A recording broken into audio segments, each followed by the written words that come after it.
Hey guys, tonight we begin a journey into a world of unimaginable splendor, where crystal chandeliers cast dancing shadows across ballrooms the size of entire villages, where a single family dinner required 40 servants, and where the cost of maintaining a garden could feed a small town for a year. But here is the thing that will keep you awake tonight. Every single person in that glittering world believed it would last forever. They were catastrophically wrong. And the speed at which their universe collapsed? Well, that is what we're going to explore together. Because what happened to Europe's aristocracy in the late 19th century is not just a history lesson. It is a warning, a prophecy, and perhaps the most dramatic fall from grace the modern world has ever witnessed. So before we step into the grand opera houses and marble palaces of a vanished world, I need to ask you something. If you are ready to discover how the most powerful families in Europe went from owning countries to sleeping in boarding houses, from private opera boxes to third-class train carriages, then do me a favour.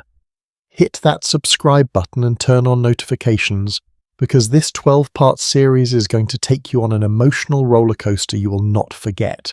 And hey, drop a like if you appreciate the deep research that goes into these stories. Also, I am genuinely curious. Where are you watching this from right now? Are you in your cozy bed, sitting by a window, or maybe travelling somewhere far from home? Leave a comment below.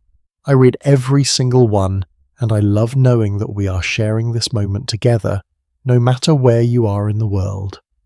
Now, dim those lights, get comfortable, maybe turn on a fan for that gentle white noise, and let us travel back in time. Let us go to a world that no longer exists. Picture this. It is 1870, and you are standing outside the Vienna State Opera House on a cool autumn evening. The gas lamps are being lit one by one, creating little pools of golden light along the cobblestone streets. The air smells of roasted chestnuts from nearby vendors and expensive French perfume wafting from the ladies stepping out of their carriages. And what carriages they are! Not just any carriages, mind you. These are works of art on wheels, hand-carved mahogany frames, painted with family coats of arms that have existed for 6, 7, sometimes 800 years. The horses, matched pairs of the finest Lipizzaner stallions, their white coats gleaming, their bridles studded with silver.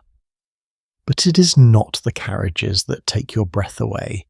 It is who steps out of them. The women emerge first, moving slowly, deliberately, because their dresses weigh as much as a small child. We are talking about gowns made from silk imported from China, lace from Brussels that took nuns 6 months to create by hand, and jewels. Oh, the jewels. Diamonds the size of your thumbnail catching the lamplight, emeralds that belong to empires, rubies that have witnessed the rise and fall of dynasties. One necklace alone could buy a farm, one tiara could buy a village. The men follow, dressed in immaculate black tailcoats, white gloves, top hats that cost more than a labourer's yearly wage. They move with a kind of casual elegance that comes from centuries of breeding, from knowing with absolute certainty that they are the chosen ones, the elite, the cream of human civilization. And here is something that might surprise you. They actually believed that. Not in an arrogant way necessarily. They genuinely, truly believed that God, fate, or the natural order of the universe had placed them at the top of society for a reason. It was not just wealth. It was not just power. It was destiny. Their ancestors had fought in the Crusades, had advised kings, had shaped the borders of nations. They were not just rich, they were history itself.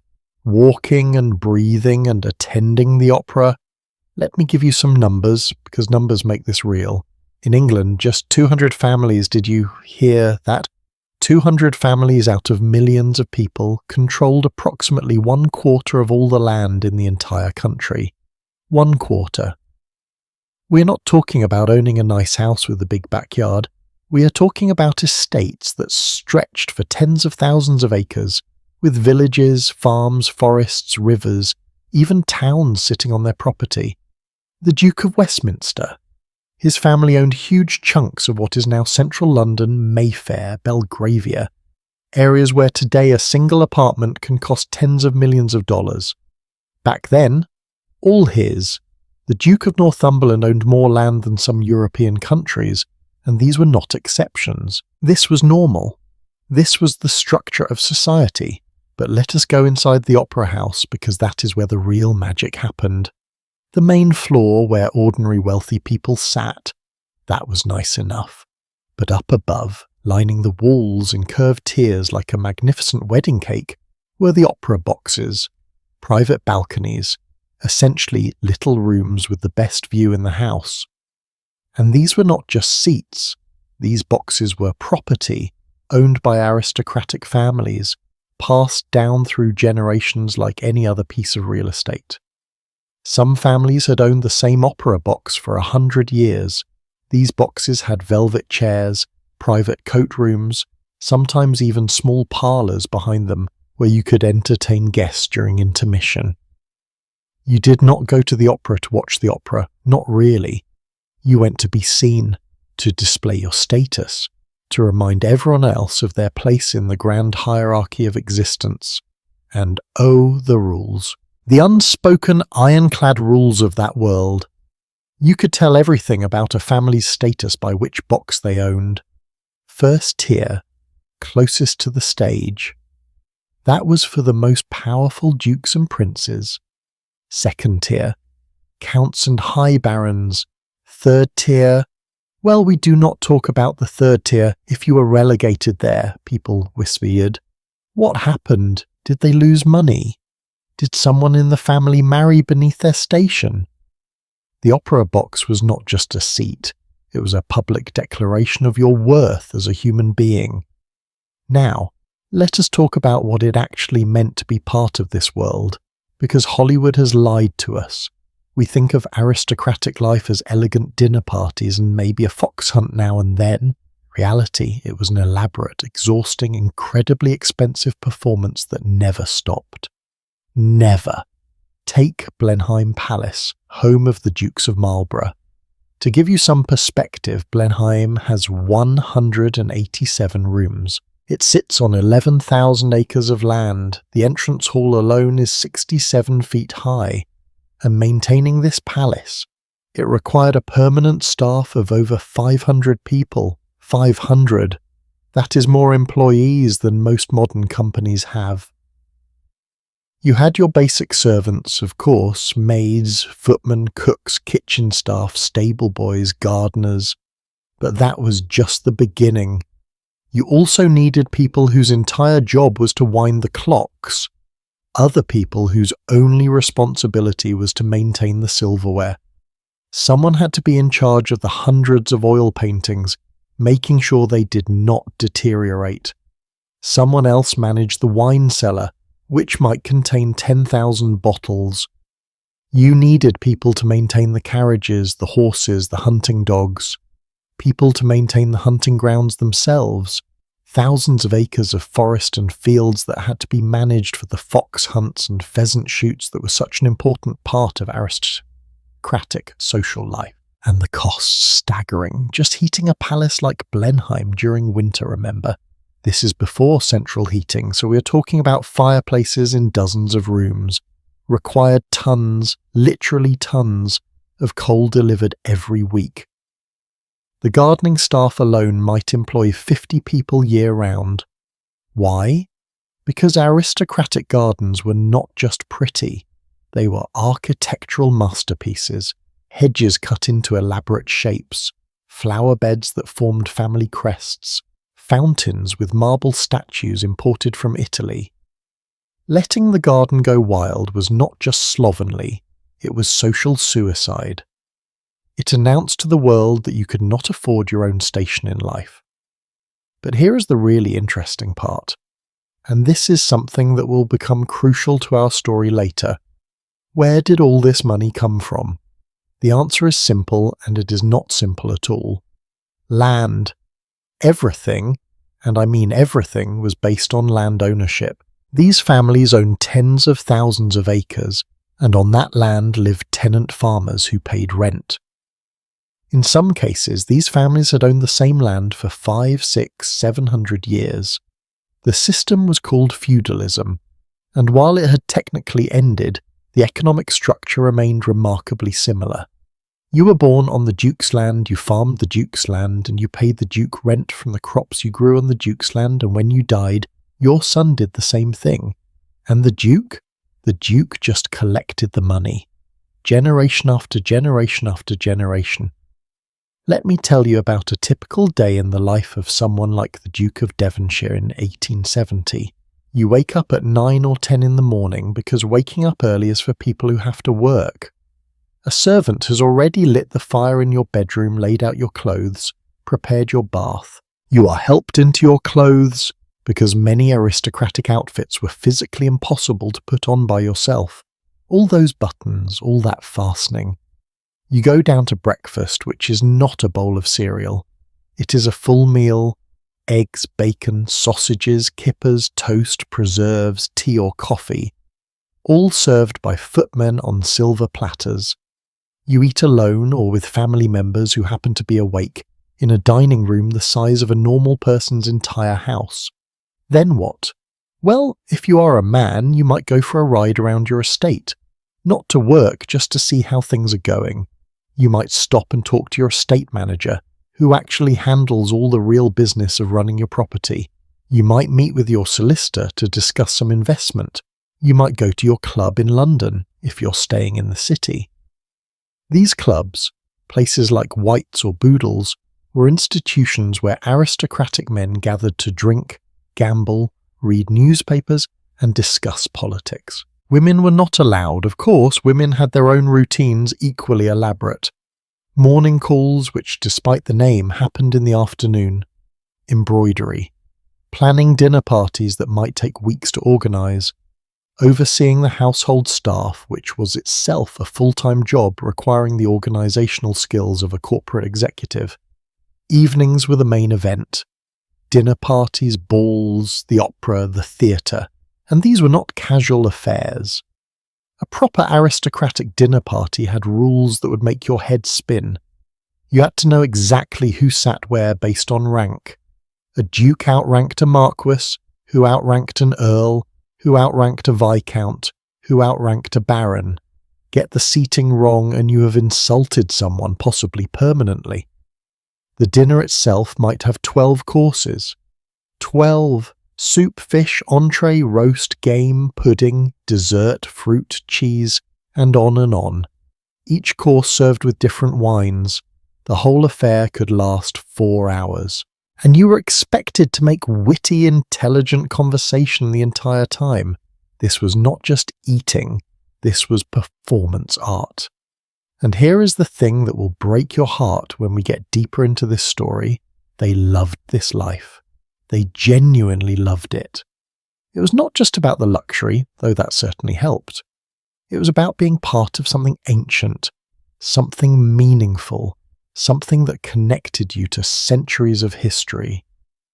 When you walked through your family's portrait gallery and saw your ancestors staring down at you, men who had fought at Agincourt, women who had danced with Queen Elizabeth I, you felt the weight of obligation but also the thrill of continuity. You were not just living your life, you were carrying forward a legacy that stretched back into the mists of time and that you expected would continue for centuries after your death. The sense of security was absolute. Yes, there had been the French Revolution, that unpleasant business across the Channel, but that was France, and everyone knew the French were different. Volatile, prone to excess. In England, in Austria, in Prussia, in the German states, the aristocracy had weathered every storm for 1,000 years.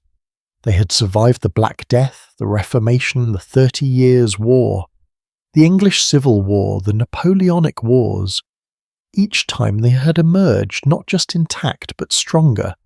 Why would anything change now? If anything, the 19th century seemed to prove their permanence. Industry was booming, cities were growing, and yes, some merchants and factory owners were getting rich, but they wanted to be like the aristocracy. They wanted to marry their daughters to titled men. They wanted to buy country estates and play at being gentlemen. The aristocracy was not threatened by these new money people.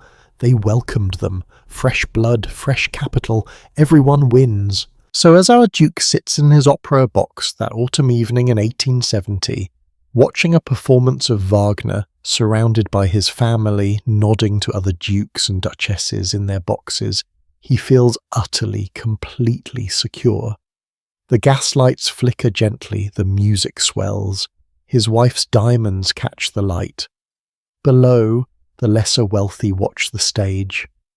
Above, in the highest galleries, the truly common people crane their necks, trying to catch a glimpse of their social betters.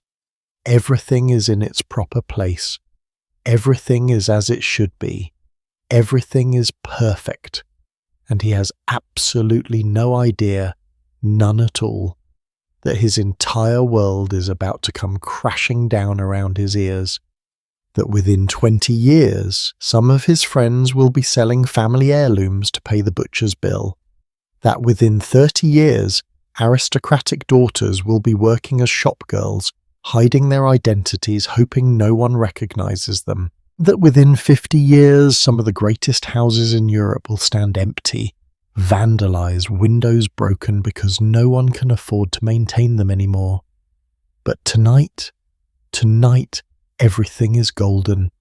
The opera is magnificent. The champagne is cold, the company is distinguished, and tomorrow the sun will rise on an empire that has lasted 1,000 years, and that surely will last 1,000 more. Or will it? Because something is stirring far away. In the prairies of America, farmers are planting wheat, millions of acres of wheat. In the shipyards of Liverpool and Hamburg, engineers are building steamships that can cross the Atlantic in 10 days instead of 30.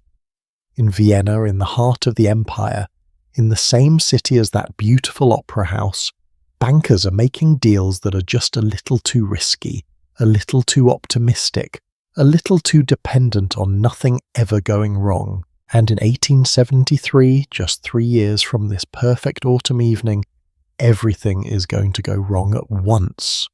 The financial earthquake that will hit Europe will make the ground shake beneath those beautiful palaces. And when the tremors stop, when the dust settles, the world we have been describing, this world of absolute certainty and unshakable privilege, will be gone. Not weakened, not diminished, gone. And the people who survive it will be the ones who see the warning signs, who are willing to change, who understand that nothing, not even 1,000 years of history, can protect you when the economic ground shifts beneath your feet. But we are getting ahead of ourselves. For now, let us leave our Duke enjoying his opera, secure in his box, secure in his world. Let us freeze this moment in time, because very soon we are going to watch it all fall apart. And when it does, the stories of how these families tried to survive, the desperate measures they took, the pride they swallowed, the compromises they made, those stories will break your heart and inspire you in equal measure. Next time we're going to talk about May 8th, 1873, a sunny spring day in Vienna, a day when the stock market opened like any other day. And then, around noon, everything exploded. The panic of 1873, the economic earthquake that would trigger a 23-year depression and destroy more aristocratic fortunes than all the wars in European history combined. Trust me, you do not want to miss what happens next, because if you think you've seen financial disaster before, if you think you understand what a market crash looks like, you have not seen anything yet. Not compared to what happened when the Vienna Stock Exchange collapsed and took the entire European aristocracy down with it. Sweet dreams, everyone. And remember, sometimes the most dangerous moment is when you feel most secure. So here we are, May 8th, 1873. Vienna. The sun is shining. The coffee houses are full of men reading newspapers and arguing about politics, which is basically what Viennese men have done every morning since the invention of coffee. The Ringstrasse, that magnificent boulevard circling the old city, is bustling with carriages. Ladies are shopping for summer dresses, children are playing in the parks, and at the Vienna Stock Exchange, a beautiful neo-Renaissance building that looks more like a palace than a place of business, traders are gathering for another day of buying and selling. Everything seems perfectly normal, perfectly ordinary, except it is not. You know that feeling you get right before a thunderstorm, when the air gets heavy and still and birds stop singing and something in your bones tells you that everything is about to change. That is the feeling if you knew what to look for, hanging over Vienna that morning, but almost nobody knows what to look for, because what is about to happen has never happened before, not like this, not on this scale. Let me set the stage properly, because if you do not understand what led to this moment, you cannot understand why it was so catastrophic. For the past few years, Europe had been experiencing what we would call today an economic boom. Railways were expanding at an incredible rate. New lines connecting cities, countries, entire regions. Iron production was doubling, tripling, coal mining was exploding, cities were growing, factories were opening. And all of this required money, enormous amounts of money. So banks were lending, investors were investing, stock prices were rising. And everyone, and I mean everyone, believed it would continue forever. Sound familiar? It should, because humans never learn this lesson. We did the same thing in 1929. We did it again in 2008. We will probably do it again in 20 years. The pattern is always the same. Things go well, we assume they will always go well, we borrow money betting on that assumption, and then reality shows up with a baseball bat. But back to Vienna.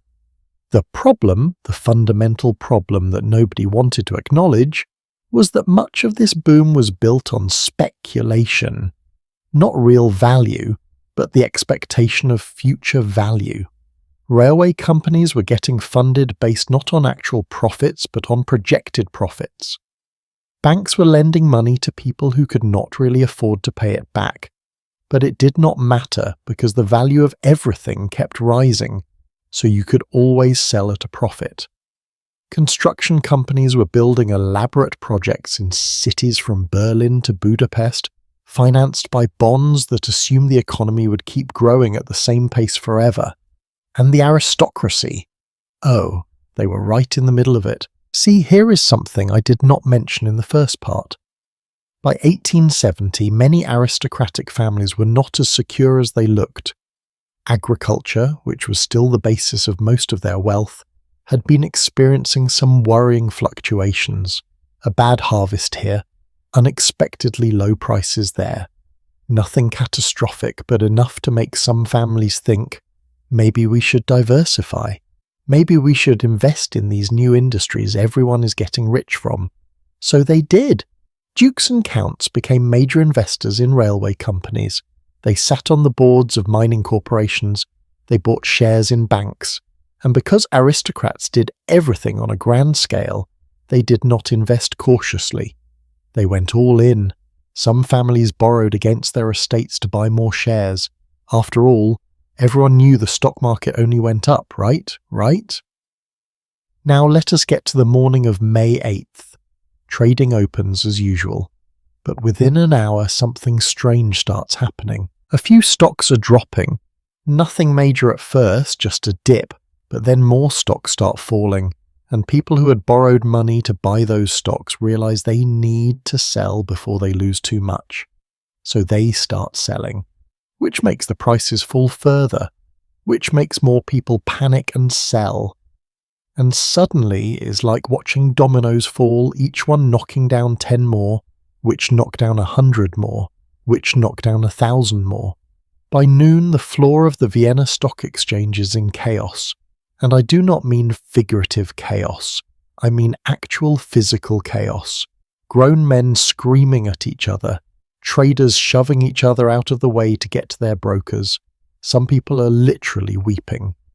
One eyewitness described seeing a banker, a dignified man in his 60s, sitting on the floor with his head in his hands, rocking back and forth, repeating, "It is all gone, it is all gone," over and over. The noise is deafening. Everyone is trying to sell and nobody is buying. Here is where it gets really interesting, and by interesting I mean terrifying. The crash does not stay contained to the stock market. Within days it spreads to the banks. See, those banks had lent money using stocks as collateral. Now those stocks are worthless. So the banks start calling in loans. But the people who borrowed the money do not have it. They thought they would pay back the loans by selling their stocks at a profit. Except now their stocks are worth nothing, so they default. Which means the banks lose money. Which means the banks cannot pay their own creditors. Which means those creditors start going bankrupt. Which means businesses cannot get credit. Which means they cannot pay workers. Which means workers cannot buy goods. Which means businesses sell less. Which means they lay off more workers. Round and round and round. Within 2 weeks, major banks in Vienna are failing. Within a month, the crisis has spread to Berlin, then to Amsterdam, then to London. Then, and this is the truly remarkable part, it jumps across the Atlantic to the United States, where in September of 1873, the American economy collapses too. One of the largest investment banks in America, run by a man named J. Cook, declares bankruptcy. The New York Stock Exchange closes for 10 days. 10 days. When was the last time that happened? By November, 55 American railway companies have failed. By the end of the year, over 18,000 American businesses have gone bankrupt. This is what financial historians call contagion. One sick bank infects 10 healthy banks. One crashed market infects 10 stable markets. And there is no cure, no vaccine, no way to contain it. The infection just spreads and spreads until the entire global economy is on its knees. But here is the thing that really matters for our story. This was not just a financial panic that lasted a few months and then everything went back to normal.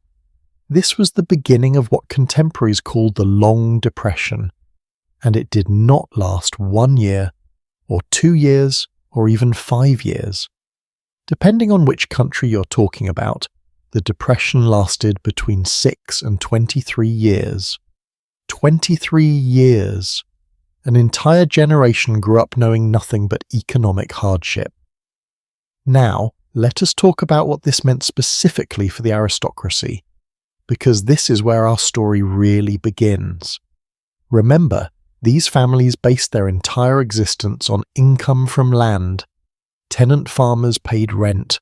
That rent funded the palaces, the servants, the opera boxes, everything. But here is what happened. As the Depression spread, something else was happening simultaneously that would prove even more devastating in the long run. American prairies were being opened up for cultivation on a scale never seen before. Millions of acres. And American farmers, using new machinery, new techniques, were producing wheat at costs that European farmers simply could not match. Then came the steamships. Before 1870, shipping grain across the Atlantic was slow and expensive.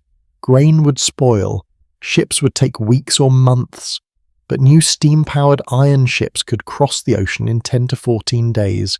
They were faster, bigger, more reliable. Suddenly, American wheat could be shipped to Liverpool, unloaded, transported by train to London, and sold cheaper than wheat grown 50 miles outside London. Cheaper, even with the shipping costs. What do you think happened to European grain prices? They collapsed. Between 1871 and 1896, the price of wheat in Britain fell by nearly 50%. 50%. Imagine if your salary got cut in half, not gradually, not over a good career span where you could plan, but over 20 years of steady, relentless decline. That is what happened to agricultural income. And the aristocracy, their entire income model was based on renting agricultural land. When grain prices collapsed, Farmers could not pay as much rent. Some could not pay any rent at all. They went bankrupt. Estates that had supported noble families for centuries were suddenly producing half the income they used to, then a third, then a quarter. And the expenses? Those did not go down. You still needed to heat the palace. You still needed to maintain the buildings, which were often centuries old and required constant repairs. You still needed servants because each showing up at the opera without a proper retinue of servants was social suicide. You still needed to dress appropriately, entertain appropriately, live appropriately for your station. Here is a number that should make your jaw drop. According to testimony given to a royal commission in 1886, the annual income of British landlords, tenants and agricultural labourers had fallen by £42,800,000 since 1876. That is equivalent to multiple billions of dollars in today's money. Gone. Just gone. And that is just in Britain. Similar collapses were happening across Europe. Let me tell you about a specific case because numbers on a page do not really capture the human tragedy of this. There was a German nobleman, his name was Johann Ernst von Landseer, from a family that had been noble since the 1500s. Good family. Not the richest, but solid, respectable. Johann Ernst had an estate in southern Germany near Constance. Not huge, but enough to support a comfortable lifestyle. He had debts, but that was normal. Everyone had debts. You borrowed money against your estate to make improvements, to invest in new opportunities, to maintain your lifestyle. As long as the estate kept producing income, the debts were manageable. Then came the crash. Then came the depression. Then came the collapse in agricultural prices. Suddenly, Johann Ernst's income from his estate dropped by more than half. But his debts, those stayed exactly the same. And the interest on those debts, that kept compounding. He tried to borrow more money using the estate as collateral, but banks were not lending anymore. He tried to sell parts of the estate, but land values were collapsing too. Who wants to buy a farmland that does not produce income anymore? He cut expenses everywhere he could. Dismissed servants, stopped maintaining buildings, sold family heirlooms. And it still was not enough. The end of Johann Ernst's story is heartbreaking. He died impoverished in the charity hospital run by the Constance Church chapter. A man whose ancestors had dined with emperors died in a charity hospital. And when they went through his possessions after his death, they found he owed money to everyone. Other nobles who had lent him money, fellow aristocrats. But also shopkeepers, tailors, butchers, bakers, artisans, all the little people who had extended him credit, probably because he was a nobleman, and you did not refuse a nobleman. He died owing them all, and they were never paid. That money was just gone, and Johann Ernst was not unusual. He was not an exception. Across Europe, stories like this were playing out in castle after castle, manor house after a manor house. Some families held on longer than others. Some had more reserves. Some got lucky with investments that paid off. But the trend was undeniable. The foundation of aristocratic wealth was crumbling. Now you might be thinking, okay, but they still owned the land, right? The land itself still had value. And yes, technically that is true. But here is the problem. Land that does not produce income is not an asset. It is a liability. It costs money to maintain. It costs money to pay property taxes on. If you cannot sell it, and it is not generating income, then all you own is an extremely expensive burden. Imagine owning a yacht that costs you $1 million a year to maintain, but that you can never sell, and that does not make you any money. That is what aristocratic estates became for many families. Beautiful, historic, utterly crushing liabilities. And there's another factor we need to talk about: the death duties. In 1894, the British government introduced a new inheritance tax. Before this, when a duke died and his son inherited the estate, there was no tax. The whole thing just passed to the next generation. But now, Now there was a tax. And for the largest estates, we are talking about taxes in the tens of thousands of pounds, sometimes hundreds of thousands, due immediately in cash. Remember what I said earlier about these families being asset-rich but cash-poor? This is where that became a crisis. When the old Duke of whatever died, his son inherited millions of pounds worth of property, but the government wanted £50,000 in cash right now. Where was the son supposed to get £50,000 in cash? He could not sell the estate it was entailed. He could not borrow against it. Banks were not lending. His only options were to sell movable property, artworks, furniture, jewellery, or take out emergency loans at terrible interest rates. And if the old Duke's son then died unexpectedly a few years later, before the estate had recovered, the new heir had to pay another round of death duties. Some families were destroyed by this. 2 deaths in quick succession could wipe out reserves that had taken generations to build. There is a phrase that started appearing in this period: the impoverished nobility. It sounds like an oxymoron, does it not? How can you be noble and impoverished? But that is exactly what was happening. Families with ancient titles, with famous names, with estates that had belonged to them for 500 years, but with no money, no liquid assets, no way to generate income, just the crumbling remains of past glory and a title that was becoming more of a curse than a blessing. Here is where the psychology gets really interesting. These families could not just give up and get jobs. First, because most of them had no skills. If you are raised from birth to manage an estate, to attend social functions, to know which fork to use at dinner, you do not have marketable job skills. You do not know how to be a clerk or a shopkeeper or a factory manager. But more importantly, taking a regular job was considered deeply shameful. It was called derogation, the loss of noble status through engaging in common labour. Better to starve with dignity than work with shame.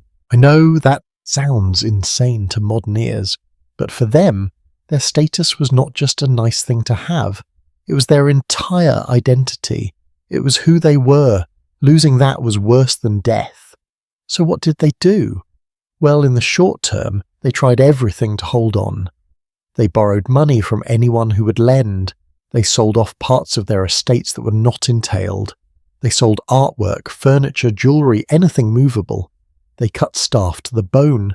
They stopped maintaining their properties. And they looked for that one magic solution that would solve everything. And they found one. Or at least they thought they found one. It came from across the Atlantic. It wore expensive dresses, and it had more money than God. It was called the American heiress. And if you could get your son to marry one of these girls, all your problems would disappear. Or so they thought. But that solution created its own problems, its own humiliations, its own strange new world where titles were bought and sold like commodities, where ancient names were bartered for railroad fortunes, where pride met desperation in the most awkward dance in history. And we are going to explore that dance, that strange marketplace where European nobility met American money in vivid detail. Because nothing, and I mean nothing, illustrates the fall of the aristocracy quite like the spectacle of impoverished dukes shopping for wealthy wives, the way you or I might shop for a used car. Necessary, distasteful, and ultimately never quite what you hoped it would be. The thing about wealth is that it's not always what it seems. You can own a palace worth £10 million and not have £50 to buy groceries. You can have your family name in history books going back 6 centuries and still panic about paying the coal bill. This is the paradox that trapped European aristocracy in the late 1800s. And honestly, it is a paradox that still traps people today. But back then, this contradiction became a death sentence for hundreds of families. Because when you are drowning in assets but suffocating from lack of cash, you're in a special kind of hell that people with regular money problems cannot even imagine. Let me paint you a picture of what this actually looked like day to day, because the statistics we talked about earlier do not capture the surreal absurdity of the situation.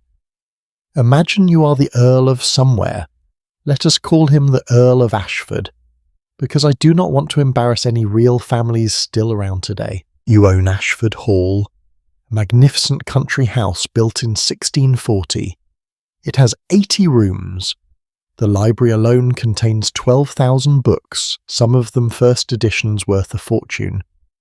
The entrance hall has a ceiling painted by an Italian master in 1705. The dining room can seat 40 people. The gardens cover 200 acres and include a maze that is considered one of the finest in England. Your estate extends to 20,000 acres of farmland, forest and villages.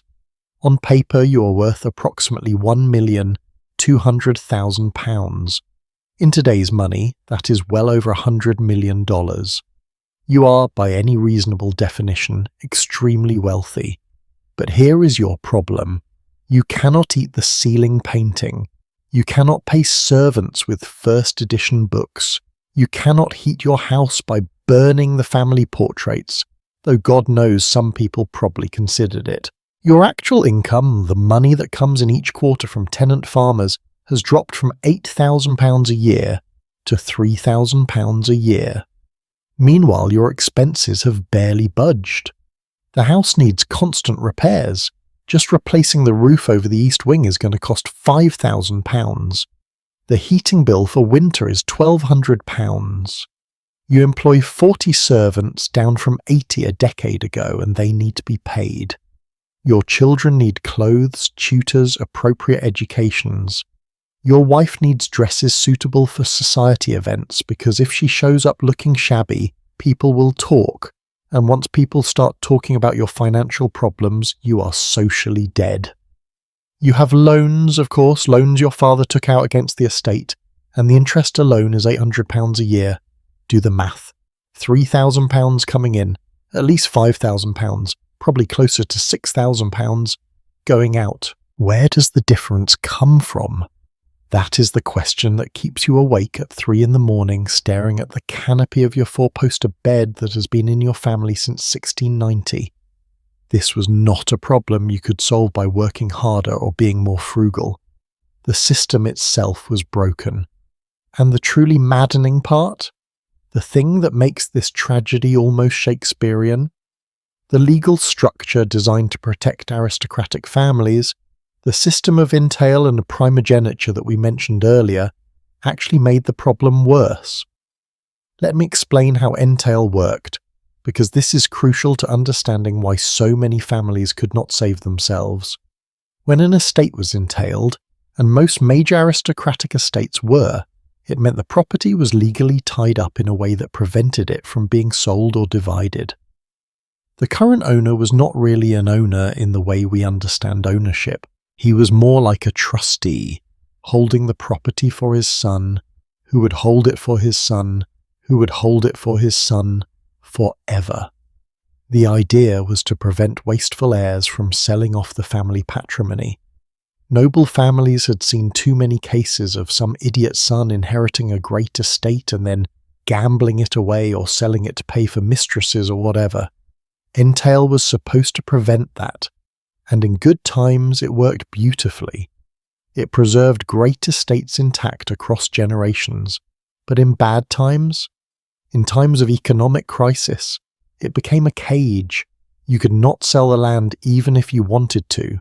You could not divide it up and sell parts of it. You could not mortgage it beyond certain limits because the banks knew you did not really own it. All you could do was watch the income decline while the expenses stayed the same and slowly, inexorably drown in debt. Here is where it gets even worse. Not only could you not sell the main estate, but often the furnishings, the artwork, even the family jewels were included in the entail. That ceiling painting I mentioned? Entailed. Cannot sell it. The first edition books? Entailed. The diamond necklace that has been in the family for 200 years? Entailed. On paper, you are sitting on a fortune in movable goods. In reality, you cannot touch any of it. What you could sell was anything not specifically mentioned in the Entail document. And this is where things got desperate and a little bit sad. Starting in the 1870s and accelerating through the 1880s and 90s, there was a flood of aristocratic property hitting the market. Not estates, not the important stuff, but the odds and ends that nobody had thought to specifically protect.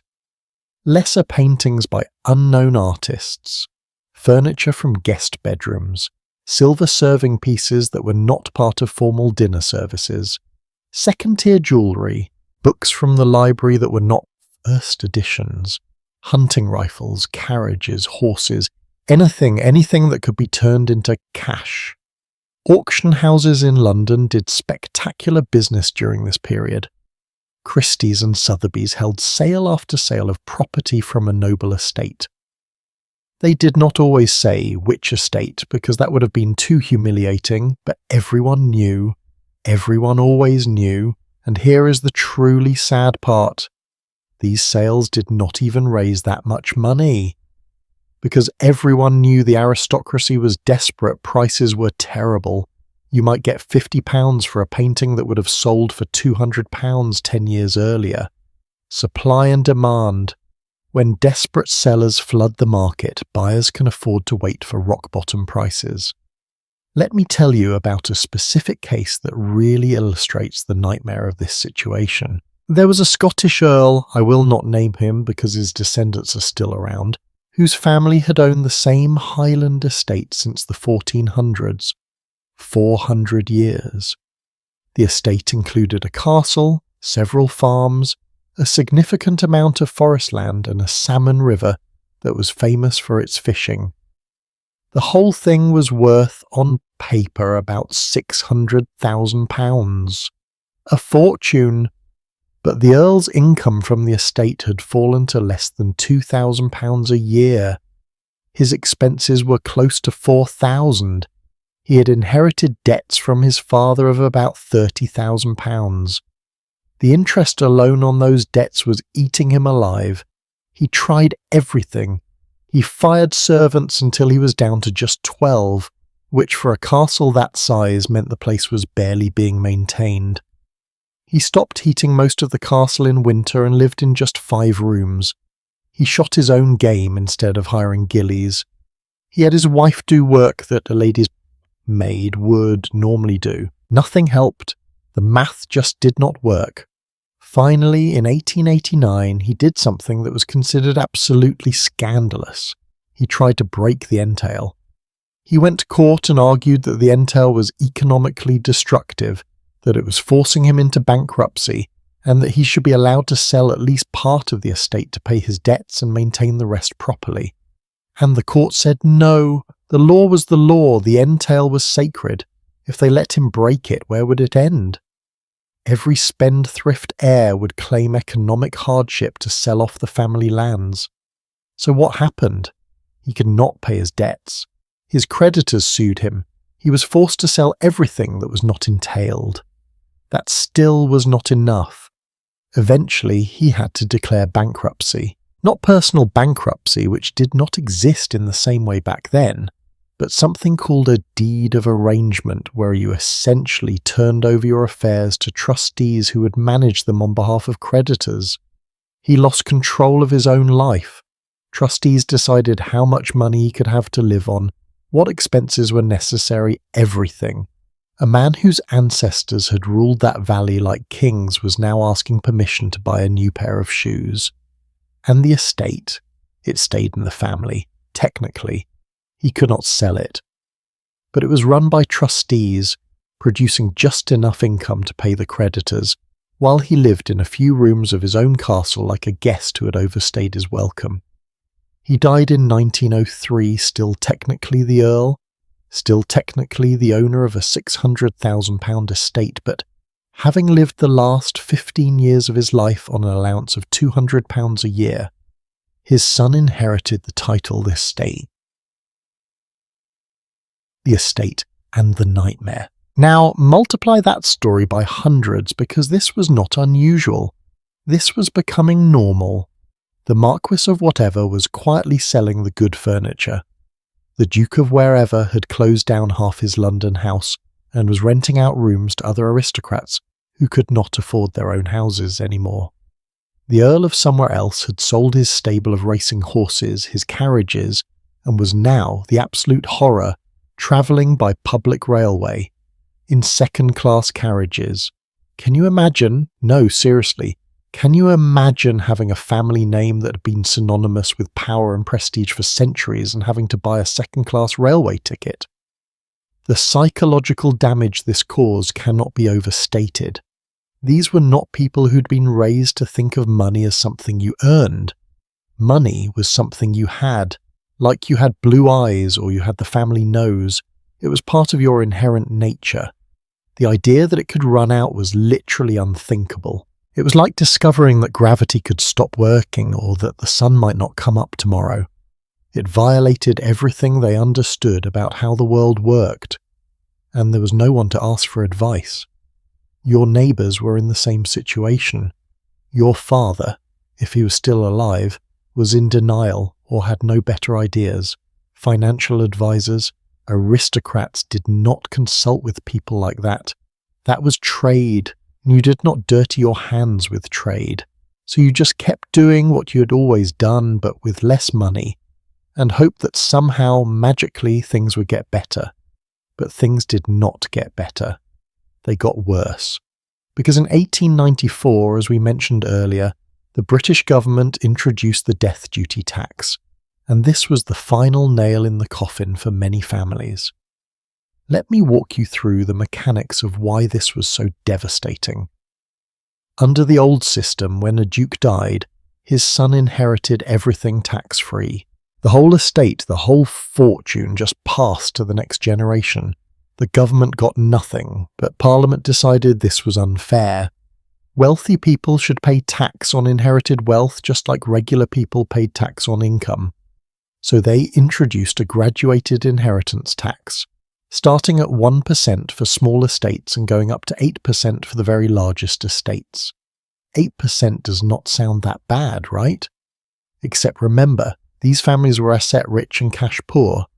If the old Duke of Westshire died and his estate was valued at £1 million, his son owed £80,000 in cash to the government. Within a year, £80,000 in cash. Where was he supposed to get £80,000 in cash? He could not sell the estate. That was entailed.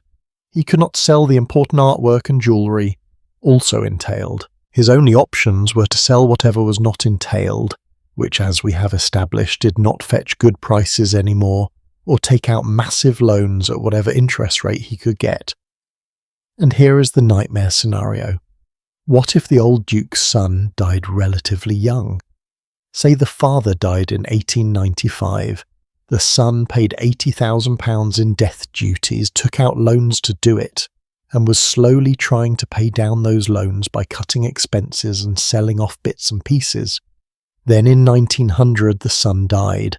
Now the grandson inherited, and he owed another £80,000 in death duties, on an estate that had just paid £80,000 5 years ago. An estate that was now carrying massive loans from paying the previous death duties. 2 deaths in quick succession could absolutely destroy a family. And this happened, not rarely. This happened. There was one family, I read about this case in an economic history journal, where the Duke died in 1896. His son died in 1901. The grandson inherited at age 23. The accumulated death duties and unpaid loans totalled over £200,000. The estate could not support it. Within 5 years, they had sold every single thing that was not entailed. The grandson was living in 6 rooms of a palace that had over 100 rooms. No servants except a cook and a maid. No entertaining. No social life. At age 28, he was essentially a pensioner in his own home, and you know what the most maddening part was? The estate was still there. The land, the palace, all still there, worth a fortune on paper, but completely, utterly useless to him. It was like being locked in a vault full of gold bars but not having the key. You could see the wealth, You just could not access it. Asset-rich, cash-poor, trapped by your own inheritance. This is the moment when some families started making truly desperate decisions. If you could not solve the problem by selling assets, maybe you could solve it by acquiring new assets. Liquid assets. Cash. And there was one source of cash that seemed almost too good to be true. American heiresses. Daughters of railroad magnates, mining barons, banking tycoons. Girls who had so much money they literally did not know what to do with it all. Girls whose fathers had fortunes in the millions but no social standing. Girls who wanted titles. And suddenly the marriage market became a marketplace in the most literal sense. You have a title.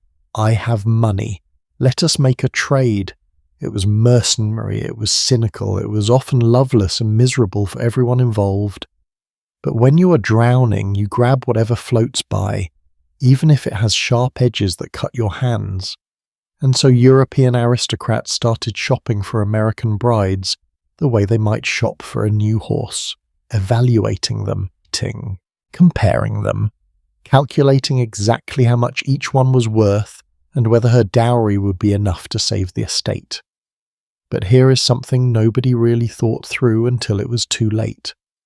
Bringing American money into a European aristocratic family did not just solve problems, it created new ones, cultural clashes, resentment, humiliation, and sometimes a suspicion that maybe, just maybe, selling your heritage for cash was not actually a solution at all. It was just trading one kind of misery for another. And we're about to explore exactly what that misery looked like, up close and very, very personal.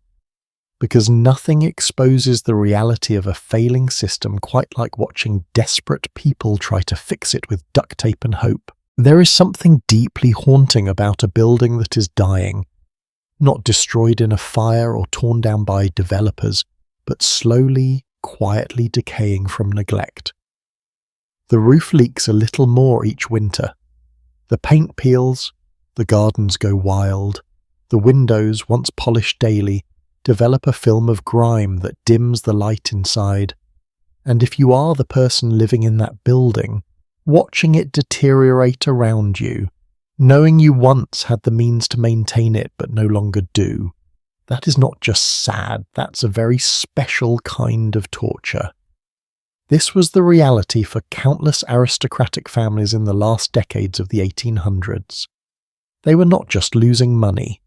They were watching their physical heritage crumble room by room, stone by stone, while they stood by helpless. Because here is what nobody tells you about owning a palace. The building itself is a hungry beast that devours money constantly. And when you stop feeding it, it starts eating itself. Let me take you inside one of these estates so you can really understand what was happening. We will call it Thornfield Manor, a composite of several real places I have read about, because again, some of these families still exist and I do not want to embarrass anyone. Thornfield was built in 1685, 3 stories, 47 rooms, built from local stone in the classical style with a magnificent columned entrance. The roof was slate, which lasts forever if you maintain it but becomes a disaster if you do not. There were extensive grounds, formal gardens close to the house, a deer park beyond that, farmland stretching to the horizon. A river ran through the estate with a stone bridge, built in 1710, that was considered an architectural gem. In 1870, Thornfield was in perfect condition. The family employed 60 people to run the house and grounds. Every room was heated in winter, every carpet beaten regularly, every window cleaned, every piece of silver polished. The gardens were immaculate. Guests visited regularly. The family held an annual ball that was the social event of the county. Life was good. By 1885, the staff had been cut to 30 people. The top floor of the house was closed off entirely. No heat, no cleaning, No maintenance, just shut the doors and pretend it does not exist. The formal gardens had been simplified because they could not afford 10 gardeners anymore, down to 4, so the elaborate topiary was gone, replaced with simple lawns that required less maintenance. Some outbuildings were starting to show signs of neglect. Nothing terrible yet, but the paint was peeling and everyone noticed. By 1895, the situation had deteriorated dramatically. Staff down to 15 people, now the entire West Wing was closed. That is not just unused rooms. That is rooms where the furniture is covered with dustcloths, where the fireplaces are cold, where damp is starting to seep into the walls because without regular fires, these old stone buildings get moisture problems. The roof was leaking in several places, not catastrophically, but enough that you needed to put buckets out when it rained. And fixing the roofer estimated it would cost £3,000.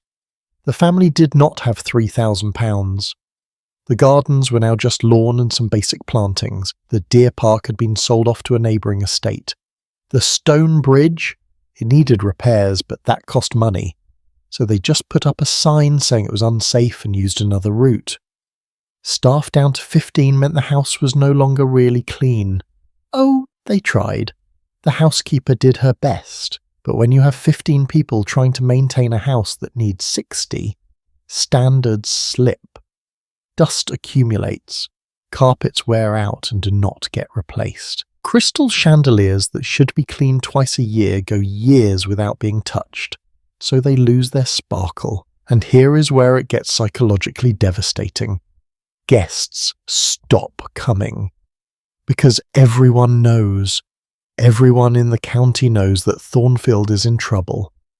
And in the strange social calculus of Victorian England, visiting a declining estate was awkward. It forced everyone to acknowledge the decline. Better to just quietly not visit anymore. So the annual ball stopped happening. Too expensive anyway, but also, who would come? The family became increasingly isolated, living in a house too big for them, surrounded by rooms they could not use, watching everything they loved slowly fall apart. Have you ever owned something that broke and you knew you should fix it, but you kept putting it off because you did not have the money, and then it got worse, and fixing it became even more expensive, and you put it off longer? That is what was happening, except instead of a leaky faucet, it was an entire manor house. Every year you put off replacing the roof makes the damage worse. Water gets into the structure. Beams rot, ceilings start to sag. What would have cost £3,000 to fix in 1895 now cost £10,000 in 1900. But you still do not have the money, so you still do not fix it, and the damage keeps getting worse. Let me share a specific detail that I found in a diary from this period, kept by a young woman whose family was going through this exact situation. She wrote about how, during winter, they only heated 3 rooms in the entire house. The kitchen, because the stove was always on anyway, the morning room, where the family spent most of their time, and 1 bedroom, which they all shared. Yes, you read that correctly. A family living in a 40-room mansion, all sleeping in the same bedroom, because they could not afford to heat more than 1. The father, the mother, and 3 children, ranging from ages 8 to 16, all sleeping in the same room like they were peasants in a cottage. She wrote about the shame of it. Not the practical inconvenience, though that was bad enough, but the shame, the sense that they were failing their ancestors, failing the house itself, failing some unspoken obligation to maintain standards. She wrote about how, when they had visitors, which was rare by this point, they would heat the formal rooms for a few days beforehand, just to make it seem like everything was normal. And then, after the visitors left, they would retreat back to their 3-room existence, shivering in the rest of the house. The furniture was another casualty. Good furniture, the kind aristocrats owned, required maintenance. The wood needed to be polished regularly, upholstery needed to be brushed and aired. In houses where staff had been cut to nothing, this stopped happening. So furniture that had been maintained for 200 years started to deteriorate. Silk upholstery faded in the sun because nobody was closing the curtains during the day anymore. Wooden chairs dried out and cracked. Leather on desks and sofas dried and split. And replacing furniture? Impossible, so they just lived with it. Sat on chairs with cracked leather and splitting seams, ate at tables with watermarks from old spills that had never been properly polished out, slept in beds with sagging mattresses that should have been replaced a decade ago. The artwork on the walls was often entailed, remember, so they could not sell it. But they also could not afford to maintain it properly. Oil paintings need to be cleaned periodically, kept at certain temperature and humidity levels, protected from direct sunlight. When you have a house you can barely heat and no climate control, paintings start to deteriorate. Varnish yellows and cracks, canvas sags, colours fade. So these families were surrounded by increasingly damaged paintings of their illustrious ancestors, watching them literally fade away, unable to do anything about it. Now let us talk about the psychology of living this way, because this is where the story becomes truly tragic. These families had been raised with the absolute certainty that they were the custodians of something important. The house was not just a building, it was history. Their ancestors built it, lived in it, died in it. Every room had stories. This is where great-great-grandfather negotiated with the king. This is where great-grandmother raised 10 children. This is the ballroom where your parents met. The house was the physical embodiment of the family's continuity across time, and now they were failing it. Not through any moral failing, not because they were wastrels or gamblers or fools. They were failing it because of economic forces completely beyond their control, and that somehow made it worse. If your grandfather had gambled away the family fortune, well, that is shameful, but at least someone was to blame. But when it is just the inevitable grinding of economic history, when you are doing everything right and it still is not enough, that is despair. That is existential dread. I read one account of a man, the 8th Baron somewhere, I will not use his real name, who had a complete breakdown in his 40s. He was found by a servant, weeping in the long gallery of his house, surrounded by portraits of his ancestors, just weeping. When they asked him what was wrong, he said, "I cannot keep their promise." What promise? To pass this on intact, to be a good ancestor. I am the one who fails. I am the one who breaks the chain. Think about that for a moment. Generations of your family successfully maintained this estate for 300 years. Wars, plagues, political upheavals, they all survived and kept the estate intact. And you, through no fault of your own, are the one who loses it. Or worse, you do not lose it, you just watch it decay. The chain does not break cleanly, it just rusts slowly while you watch. The gardens were especially heartbreaking because they changed so visibly. A formal garden is like a sculpture that requires constant maintenance.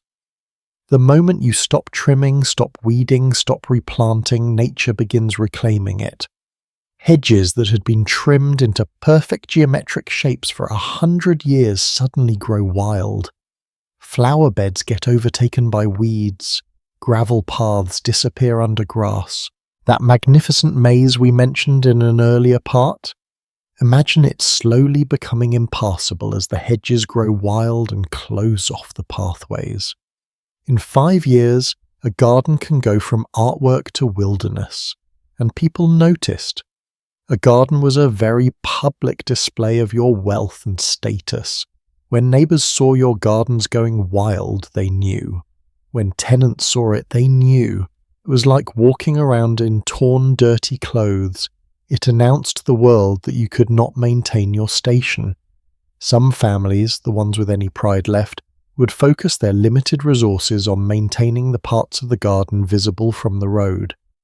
The front of the house might look presentable, but go around back and it would yos, the aristocratic equivalent of keeping up appearances. The staff who remained were often loyal, sometimes heartbreakingly so. They had families who had worked for the estate for generations. Their parents worked here, their grandparents worked here. They knew the family was in trouble. They saw the decline happening in real time, and many of them stayed anyway, even as their own wages got lower or were paid late. Some worked for almost nothing, just room and board, because they could not bear to leave. Where would they go? This was their home too, but staying was hard on them as well. A housekeeper who once managed a staff of 20 now had to do the work of 5 people herself. A butler who once oversaw a team of footmen now answered the door himself, served at table himself, polished the silver himself. These were people in their 50s, 60s, doing physical labour that should have been done by younger staff who no longer existed. And they watched their own domain, the perfectly run household they had taken pride in, decline into something they would have considered shameful 10 years earlier. There were also human costs that do not show up in economic statistics. Children growing up in these declining houses had very strange childhoods. On the one hand, they lived in a palace. They had a title. They were descended from important historical figures. On the other hand, they wore darned clothes, ate simple meals, lived in cold rooms, and could not invite friends over because the house was too embarrassing. They existed in this strange liminal space between genuine nobility and genteel poverty, and they grew up knowing that the estate, the title, the name, all of it was probably going to be a burden, not a blessing. Some of these children, when they grew up, refused the inheritance entirely. They legally changed their names, moved to cities, got jobs, and tried to create normal lives. They abandoned the estate, the title, everything, because they saw what it had done to their parents and they wanted no part of it. And honestly, can you blame them? When inheritance means inheriting a financial catastrophe and a slowly collapsing building that you are morally obligated to maintain but cannot afford to, maybe walking away is the sane choice. But most stayed. Whether out of duty, pride, hope, or just inability to imagine another life, most of them stayed. They stayed in the cold, damp houses. They stayed as the roofs leaked and the gardens went wild and the paintings faded. They stayed because someone had to, because abandoning the house felt like abandoning their ancestors, abandoning their identity, abandoning everything that made them who they were. And some of them, the resourceful ones, started getting creative. If you cannot maintain the estate as it is, maybe you can change what the estate is. Rent out parts of the house, open the grounds to the public for a small fee, sell timber from the forests, turn the old stables into tenant housing. These were desperate, often humiliating measures, but they kept the lights on, barely, for a while. But for every creative solution, there were 10 families who simply could not adapt. They could not bring themselves to turn their ancestral home into a tourist attraction. They could not stomach the idea of strangers tramping through the house their great-great-grandfather built. So they just continued the slow decline, watching their inheritance literally crumble around them until something, anything, forced a change. And that change was coming. Because a house can only decay so far before decisions have to be made. Sell it. Abandon it. Find someone, anyone with money who is willing to take it on. And that is when things got really desperate, really strange, and sometimes really ugly.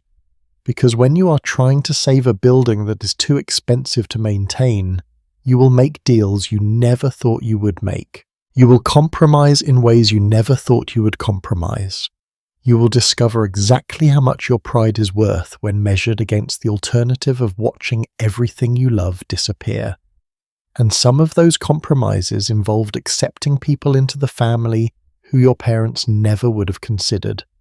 People with new money, the wrong accent, the wrong background. People who made their fortune in trade, in manufacturing, in industries your family would once have considered beneath contempt. But they had something you desperately needed: cash. And you had something they desperately wanted: legitimacy, social status, a title. So deals were made, and a very strange new world emerged, where old money and new money collided in ways that were fascinating, awkward, and sometimes catastrophic for everyone involved. But we will save those stories for next, because trust me, they are worth the wait. Money marries titles, that is the crude way to put it. The more polite version is that American heiresses and European aristocrats found mutually beneficial arrangements. But let us be honest about what was really happening here.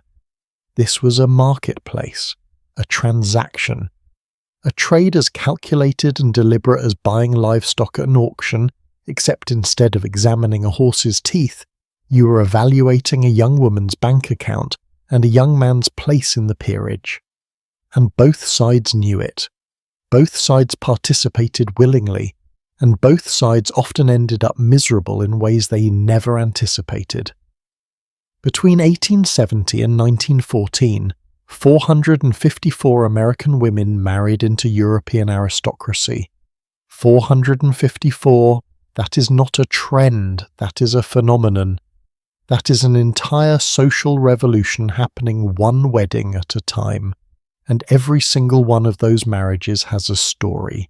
Some are romantic, some are tragic, some are darkly comic, but all of them tell us something important about what happens when two very different worlds collide out of desperation and ambition. Let us start with the most famous case because it perfectly illustrates both the appeal and the problems of these arrangements. Consuelo Vanderbilt. Even her name sounds like money, does it not? She was born in 1877 to William Kissam Vanderbilt, one of the richest men in America. Railroad money. Vast, almost incomprehensible amounts of railroad money.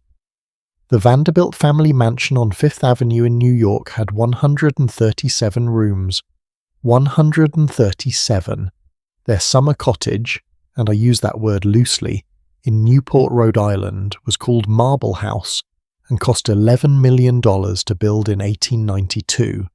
That is equivalent to over $360 million today for a summer house. Consuelo grew up in this world of extreme wealth. She had everything money could buy: the finest clothes, the best education, servants attending to her every need, travel to Europe every year, but there was one thing she did not have: social acceptance by old New York society. See, the Vanderbilts were new money. William's grandfather, Cornelius, had started as a ferry boat operator. He built an empire, yes, but he built it in shipping and railways, which the old aristocratic families of New York considered trade. And people in trade, no matter how rich, were not quite acceptable in the higher social circles. Consuelo's mother, Alva, was ferociously ambitious. She wanted her daughter to have what she could never fully have: unquestionable social status. And in the 1890s there was only one way to get that instantly. Marry a title. Not just any title. The best title you could possibly get. And the best available title in 1895 was Charles Spencer Churchill, the 9th Duke of Marlborough. Now let us talk about Charles for a moment, because he was a human being, not just a title. He was 23 years old, well-educated, cultured, and totally, completely, catastrophically broke. Blenheim Palace, his ancestral home, was one of the largest private residences in England. 287 rooms. It was a masterpiece. It was also a money pit. The roof leaked. The heating system was ancient and expensive. The estate revenues had collapsed along with agricultural prices. Charles needed money desperately. Not want, need. Blenheim was days away from being seized by creditors. Alva Vanderbilt and the Duke's family negotiated like they were arranging a corporate merger, which, in a sense, they were. The terms were staggering. William Vanderbilt agreed to provide a dowry of $2.5 million in railroad stock. That is approximately $75 million today, plus an annual income of $100,000 to maintain Blenheim. In exchange, Consuelo would become a duchess, and the Vanderbilt family would have an unassailable claim to social prestige. Here is the part that should make your heart hurt. Consuelo was in love with someone else, a young American man named Winthrop Rutherford, and he loved her. They had even tried to elope to Paris, but they were caught and brought back. Alva made it crystal clear. Consuelo would marry the Duke, or Alva would make Rutherford's life a living hell. She had the money and connections to do it. So Consuelo, 18 years old, gave in. She agreed to marry a man she had met only a handful of times, a man she did not love, to satisfy her mother's ambitions and save a palace in England she had never seen. The wedding took place on November the 6th, 1895, at St. Thomas Church in New York. It was called the Wedding of the Century. 2,000 people attended. Consuelo wore a dress that cost $6,700, which does not sound like much until you realize that is equivalent to about $220,000 today, for a dress. She also wore a diamond tiara. As she walked down the aisle, witnesses later said she looked like she was going to her execution, not her wedding. Her face was pale. Her eyes were red from crying, but she went through with it. They sailed to England. Consuelo saw Blenheim for the first time and was overwhelmed by its size and its decay. The place was freezing.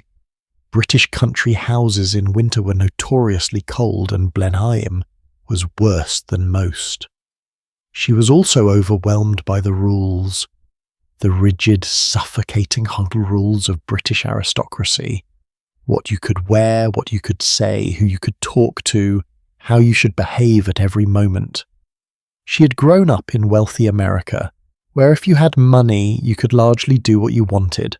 Now she was in a world where a single social misstep could be discussed and criticized for months, and her relationship with Charles. It was cordial but cold. He appreciated the money. He appreciated that she had saved Blenheim. He was even grateful. But love? No. He had been in love with someone else too when they married. And while both of them tried to make the best of the situation, the foundation was wrong. You cannot build a happy marriage on a financial transaction. They had 2 sons together.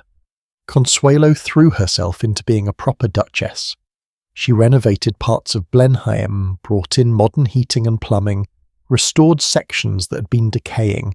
She worked on social causes, became involved in charity work. By all external measures, she was a success. But she was desperately unhappy. And Charles was unhappy. And everyone around them could feel the unhappiness radiating off them like cold coming off a block of ice. In 1906, they separated. In 1921, after the Catholic Church finally granted an annulment, they officially divorced. Consuelo later married a French aviator named Jacques Balsan, and by all accounts, that marriage was genuinely happy. She lived until 1964, wrote beautiful memoirs titled The Glitter and the Gold, and reflected on her first marriage with remarkable grace and honesty. She saved Blenheim Palace. Without Vanderbilt money, it would have been lost. The Spencer Churchill family still lives there today because of her, but the personal cost to her was enormous. Now, you might think Consuelo's story was unusual, a dramatic exception, but it was not. It was repeated, with variations, hundreds of times. Let me tell you about Frances Ellen Work. Everyone called her Fanny. She was the daughter of a stockbroker and railway magnate. In 1880, she married James Boothby Burke Roche, who would later become the 3rd Baron Fermoy. Fanny brought a dowry of $2.5 million. The the same amount as Consuelo, coincidentally. James was charming, cultured, and had one major flaw. He was addicted to gambling. Not casual gambling, not friendly card games, serious, compulsive gambling. Within a few years he had blown through most of Fanny's dowry. Just gone, lost at cards, lost on horse races, lost on bad investments trying to recoup gambling losses. Fanny's father had tried to protect her by writing her out of his will when she married James, probably sensing this exact problem. So when James lost the money, there was no backup fortune to tap into. The marriage was miserable. They had 3 children, but Fanny could not stand being married to a man who gambled away their security and seemed incapable of stopping. In 1891 they divorced, which was scandalous enough in that era, but even more scandalous because she was American and he was British aristocracy. The British newspapers had a field day. Fanny returned to America with her children and tried to rebuild her life. Here is the fascinating epilogue. Fanny's daughter, Frances, married into the Roche family despite her mother's experience. Frances's daughter was named Frances Ruth Roche, and Frances Ruth Roche grew up, married the 8th Earl Spencer, and became the mother of a girl named Diana. Yes, that Diana. Princess Diana was Fanny Work's great-great-granddaughter. So Fanny's disastrous marriage to a gambling British aristocrat created a family line that eventually produced one of the most famous women in the world. History has a strange sense of irony. Let me tell you about another case that went very differently. Mary Leiter, daughter of a Chicago millionaire named Levi Leiter, who had made his fortune in retail. Mary was beautiful, intelligent, charming, and in 1895 she married George Curzon, who would later become the first Marquis Curzon of Kedleston. But more importantly, in 1899 George was appointed Viceroy of India, making Mary the Vicereine of India, the highest-ranking American-born woman in the entire British Empire. And you know what? Their marriage was happy, genuinely happy. George loved Mary. Mary loved George. Yes, her money helped. Yes, it allowed George to maintain his political career and his estates. But they also respected each other, enjoyed each other's company, and worked as a team. Mary was a brilliant political hostess, helped George navigate the complex social and political world of colonial India, and was beloved by many who knew her. She died young in 1906, and George was genuinely devastated. He never fully recovered from losing her. So these marriages could work. They were not all disasters, but the happy ones were the exception, not the rule. And even in the happy ones, there were tensions. Cultural tensions, social tensions, the underlying knowledge that money had played a role in bringing them together. Let us talk about those cultural clashes because they were significant and often unexpected. American women, even wealthy American women, were raised very differently from British aristocratic women. American girls grew up with more freedom. They could express opinions, talk to men on relatively equal footing, make choices about their own lives within certain boundaries. British aristocratic women were raised to be decorative and obedient, to defer to men, to never express strong opinions in public, to be seen and admired but not heard. So when an American heiress showed up at a British country house and started acting like American, it created friction. She might contradict her husband at dinner. British wives did not do that. She might suggest changes to how the household was run. British wives did not do that either. She might want to redecorate, modernize, bring in American comforts like better heating and indoor plumbing. And the British family, especially the Dowager Duchess or Countess who was often still living in the house, would be appalled. This was tradition. This was how things had always been done. Who was this American upstart to suggest changes? I read a wonderful account from one American duchess who wrote about her first Christmas at her husband's estate. She suggested putting up a Christmas tree. A Christmas tree. This seems normal, right? But the family was scandalized. They had never had a Christmas tree. It was not how they did Christmas. It was vulgar, commercial, American. She put up the tree anyway, and it caused a family fight that lasted for weeks over a Christmas tree. Or consider the issue of comfort. American houses, even in the 1880s and 90s, were starting to have central heating, good plumbing, comfortable furniture. British country houses were freezing, drafty, and furnished with chairs that looked magnificent but were about as comfortable as sitting on rocks. American women would arrive at these estates and be shocked. How do you live like this? How do you stand being this cold? Why is the bathroom down the hall and unheated? And their British in-laws would look at them like they were crazy. This is how civilized people live. Comfort is for the middle classes. The food was another issue. British upper-class food was plain, overcooked, and served according to rigid rules. American food, influenced by different immigration patterns and less rigid social rules, was more varied and flavorful. American women would sometimes try to introduce new dishes or new ways of cooking, and the British cook would quit in protest. This is not how we do things. This is not proper food for a proper household. And then there were the social rules. Oh, the social rules. When to wear what, how to address whom, when to speak and when to stay silent. The calling card rituals, the rules about chaperones, the rules about what you could discuss in mixed company. American women found this exhausting and often pointless. British aristocrats found American informality shocking and vulgar. Here is a story that illustrates this perfectly.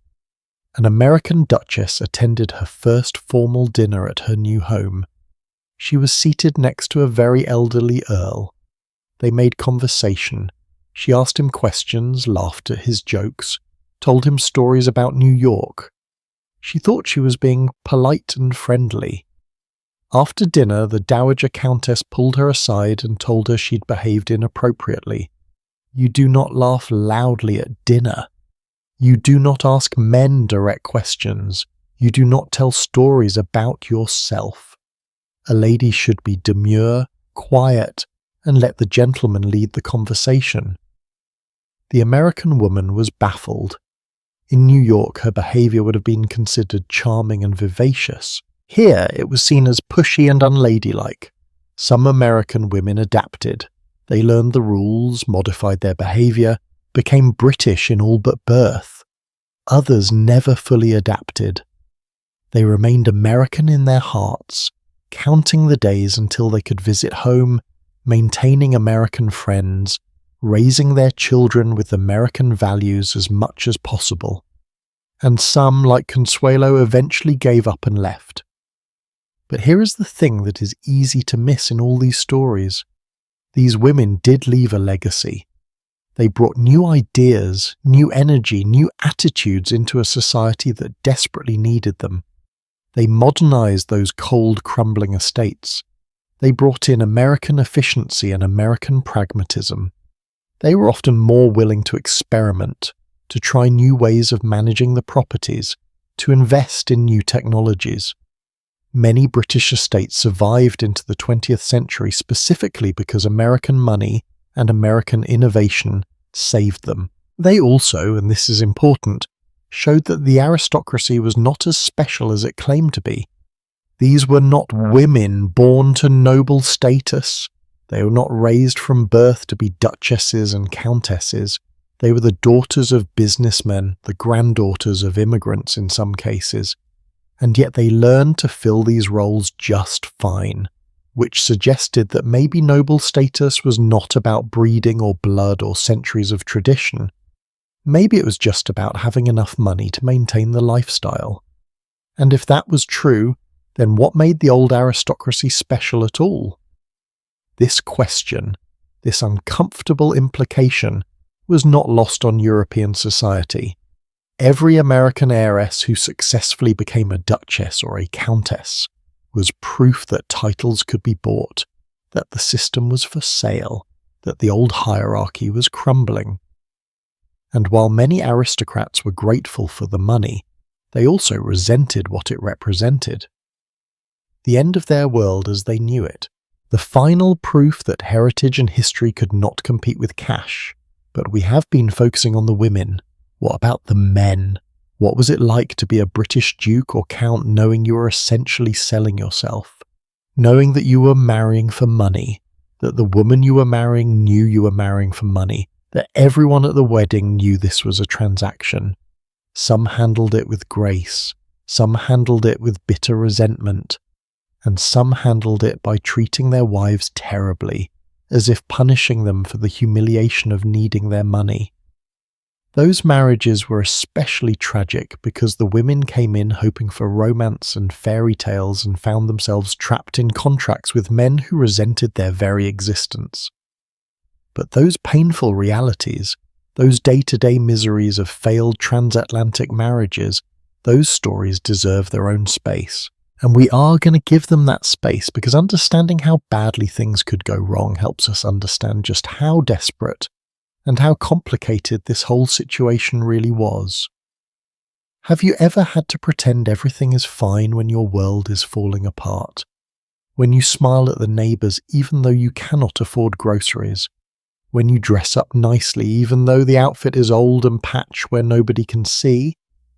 That performance, that exhausting daily pretense of normalcy, is something most people have experienced at some point. Now imagine having to maintain that performance not just for a day or a week, but for years, for decades. And imagine that the stakes are not just your pride, but your entire family's social survival, your children's futures, your ancestors' legacies. That was the reality for fallen aristocrats in the late 1800s. And the psychological toll was absolutely crushing.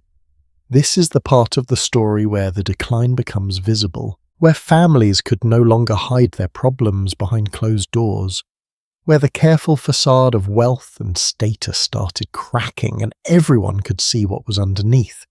And what was underneath was often heartbreaking, occasionally absurd, and always deeply human. Let us start with the most visible marker of decline, transportation. In the 1870s, if you were aristocracy, you travelled in your own carriage. A private carriage, often custom-built, bearing your family's coat of arms on the door, pulled by matched horses, driven by a coachman in your family's livery. This was not just transportation. This was a mobile billboard announcing your status to everyone you passed. When you arrived at the opera or a ball or someone's estate, your carriage said, "I am important, I am wealthy, I belong here." By the 1890s, many families could not afford to maintain private carriages anymore. The carriage itself was expensive. The horses needed to be fed, stabled and cared for. The coachman needed to be paid. The harnesses and equipment needed maintenance. Add it all up, and maintaining a private carriage could easily cost £500 to £1,000 a year. That might not sound like much, but remember, many of these families were trying to survive on £2,000 or £3,000 total income. Suddenly that carriage is eating a third of your entire budget. So families started using alternatives. At first, they might rent a carriage for special occasions. You did not own it, but at least you arrived looking appropriate. But renting was expensive too, so the next step down was hiring a hansom cab, which was basically the taxi of the era. Cheaper, but also completely classless. Anyone could hire a hansom cab, a merchant, a lawyer, a shopkeeper. When aristocrats started arriving at events in hired cabs, people noticed, and people talked. The final degradation? Public transportation, railways, trains. By the 1890s, Britain had an extensive railway network, and trains had different classes. First class was comfortable, private compartments, plush seating. Second class was open carriages with benches. Third class was basically cattle cars with wooden seats. An aristocrat travelling first class, well, that was acceptable. Not ideal, but acceptable. An aristocrat travelling second class, eyebrows raised. An aristocrat travelling third class, social death. But it happened. I found multiple accounts in memoirs and letters from this period of aristocrats, real aristocrats with ancient titles, travelling third class because they literally could not afford first-class tickets. Can you imagine? Your family has been lords of the land for 600 years. Your great-great-grandfather commanded armies. Your great-grandmother was presented at court. And you are sitting on a hard wooden bench in a third-class railway carriage next to a farmer and a maid, hoping nobody recognises you. One woman, I will not name her because her family is still around, wrote in her diary about travelling third class to visit relatives in Scotland. She wore a heavy veil to hide her face. She brought a book to avoid making eye contact with other passengers.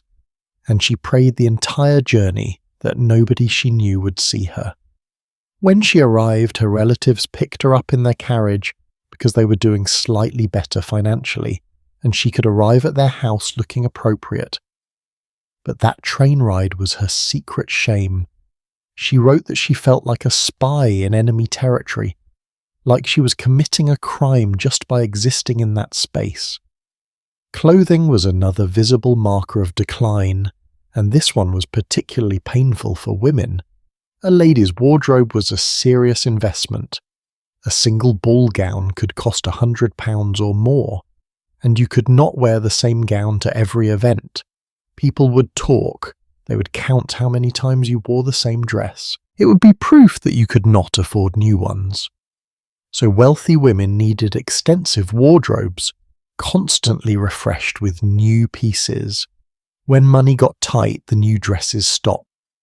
But you still needed to attend events because not attending was social suicide.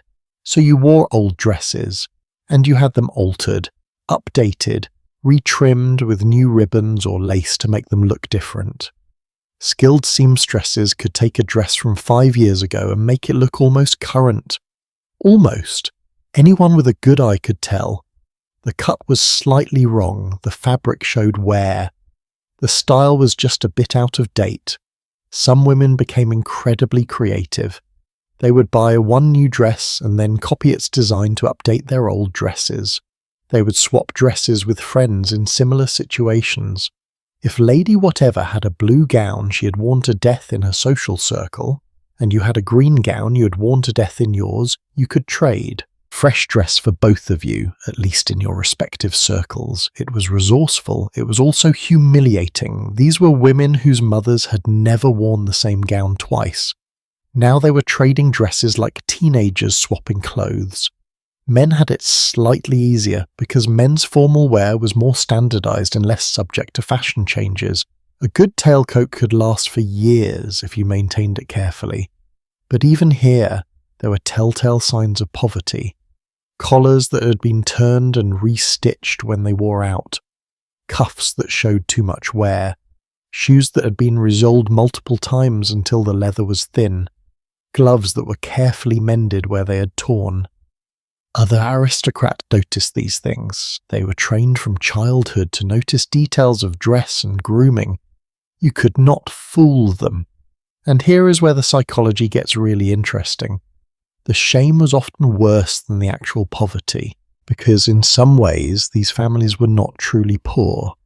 They still lived in large houses, even if those houses were cold and crumbling. They still had enough to eat, even if the meals were simpler than they used to be. They were not starving in the streets, but they could not maintain the appearance expected of their class. And in aristocratic society, appearance was everything. Perception was reality. If you looked poor, you were poor regardless of what you actually owned. This created a horrible catch-22 situation. If you admitted you were having financial problems and stopped trying to maintain appearances, you would be socially ruined. Nobody would invite you to events. Your children would not receive invitations. Your daughters could not make good marriages. Your family would be ostracized. But if you tried to maintain appearances, you would go deeper into debt, make your financial situation worse, and eventually reach a point where the facade could not be maintained anyway. Either way, you lost. It was just a question of how fast and how publicly. Some families handled this by gradually withdrawing from society. They would move from London to their country estates, claiming they preferred country life. In reality, country life was cheaper. Fewer events to attend, fewer expectations about dress and entertaining. You could live much more simply without everyone watching and judging. But this withdrawal was its own form of defeat. You were essentially admitting that you could not compete anymore, that you were no longer really part of the aristocratic world, even if you still had the title. Other families tried to maintain a presence, but in increasingly pathetic ways. I read about one earl who would attend events in London, but only for brief appearances. He would arrive, be seen by the important people, and then leave quickly with some excuse about another engagement. In reality, he was leaving because he could not afford to stay for dinner. He had not eaten a proper meal all day and was going home to bread and cheese, but he had been seen. His presence had been noted, the appearance had been maintained, at least superficially. Let me tell you about a specific incident that really captures the absurdity and sadness of this situation. There was a ball at a major London house in 1892. A young countess attended with her husband. She wore a beautiful gown that had belonged to her mother-in-law and had been carefully altered to fit her and look current. Her jewellery was paste, high-quality paste, but paste nonetheless. The real jewels had been sold years ago. She danced, she smiled, she chatted with friends. And then, during supper, someone made a comment about the quality of strawberries available in winter. Strawberries in winter were incredibly expensive, a real luxury item. And this countess, not thinking, said, "Oh, I would not know. We do not have strawberries in winter anymore." It was an innocent comment, an honest comment, but it landed like a bomb, because what she was really saying was, we cannot afford strawberries in winter. And everyone heard that. Everyone understood. The conversation stopped. There was an awkward silence. And then someone changed the subject. But the damage was done. For the rest of the evening, people looked at her differently, with pity, with slight disdain, with that particular combination of sympathy and satisfaction that people feel when someone else's misfortune makes them feel better about their own lives. She wrote about this incident years later. She said it was the moment she realized they were no longer really part of society. They were poor relations. They were tolerated but not truly accepted. They were the walking evidence that the system was breaking down, and after that night, they stopped attending events in London. It was not worth the money, it was not worth the humiliation.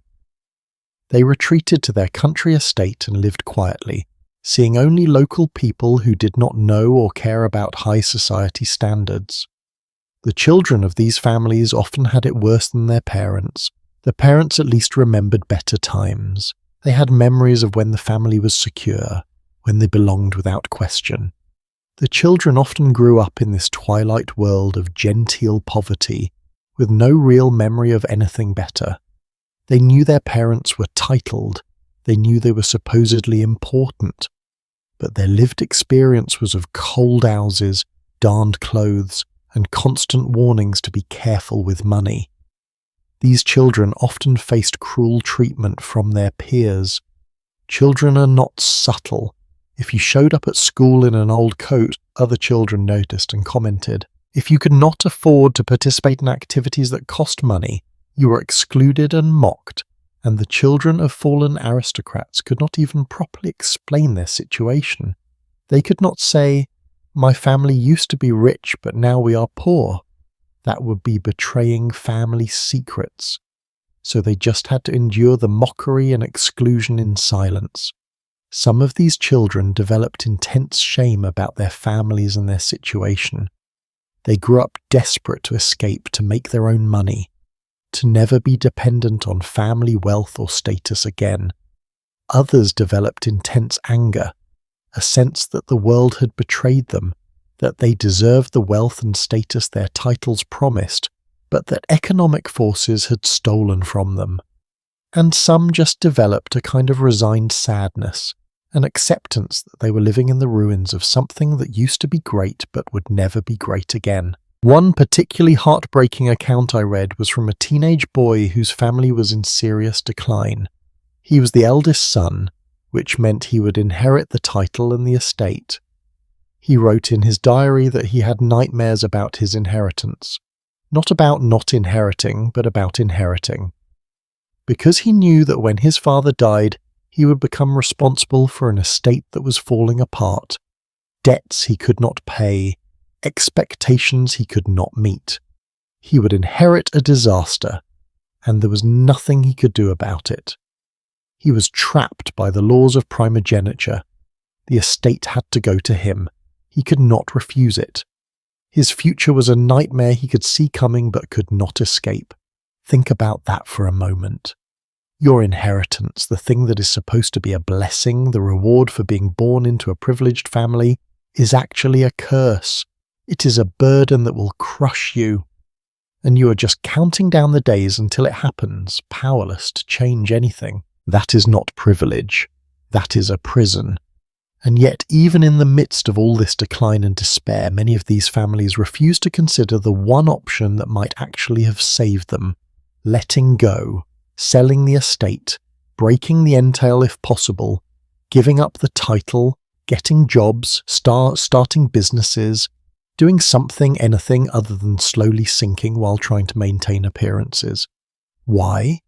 Because their identity was completely wrapped up in being aristocracy. They did not know how to be anything else. Taking a job would mean admitting they were not really aristocracy anymore. It would mean their ancestors had failed, that the family line had been broken on their watch. Some things felt worse than poverty, and loss of identity was one of them.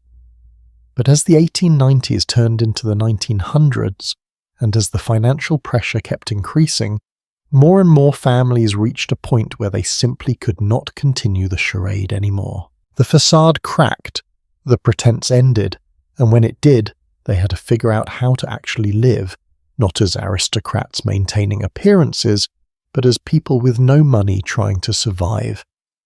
And that transition, from opera boxes to boarding houses, from being served to serving, from being aristocracy to being nobody in particular, that was the final humiliation. That was the moment when the fall from grace became complete. And some families did not survive it intact. They shattered, fragmented, disappeared into the mass of ordinary people like sugar dissolving in water. And we are going to follow them into that disappearance, because that is where the real story reaches its darkest, most human, and somehow most hopeful moment. When everything falls apart, where do you go? For most people throughout history, the answer has been somewhere smaller, somewhere cheaper, somewhere you can afford. But when you are someone who has lived in a palace, someone whose family name is in history books, someone who has never in your entire life shared a bedroom with anyone except perhaps a spouse, where exactly do you go? The answer for many fallen aristocrats in late Victorian and Edwardian England was a place they never imagined they would end up: boarding houses, and the psychological whiplash of that transition from private palaces to shared lodgings was something most of them never fully recovered from. Let us talk about what boarding houses actually were, because if you are not familiar with late 19th century London, you might not understand just how dramatic this fall really was. A boarding house was essentially a large house, usually in a less fashionable part of town, that had been divided up into individual rooms or small sets of rooms that were rented out by the week or month. Think of it as the predecessor to modern apartment buildings, except much more intimate and much more invasive of your privacy. You would rent a room, one room.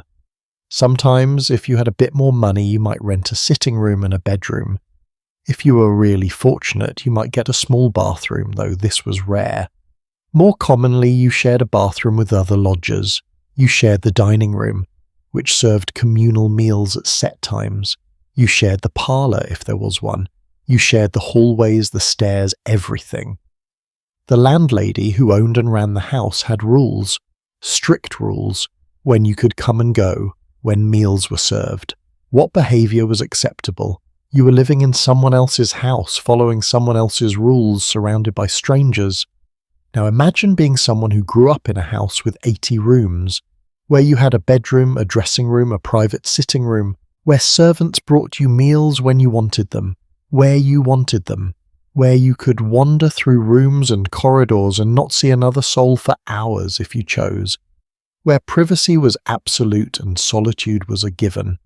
And now you're in a single room, maybe 12 feet by 15 feet, with a bed, a dresser, a chair, and a small table. That is your entire world. Everything you own has to fit in that space. And right next door, separated by a thin wall, a stranger is doing exactly the same thing. The loss of privacy was perhaps the most shocking adjustment. In Victorian society, particularly upper-class Victorian society, privacy was sacred. You did not discuss personal matters, you did not display emotion in front of strangers. You certainly did not let strangers see you in any state of undress or vulnerability. But in a boarding house, privacy was essentially impossible. The walls were thin. You could hear your neighbours talking, arguing, coughing, crying. You could hear them getting dressed in the morning and getting ready for bed at night.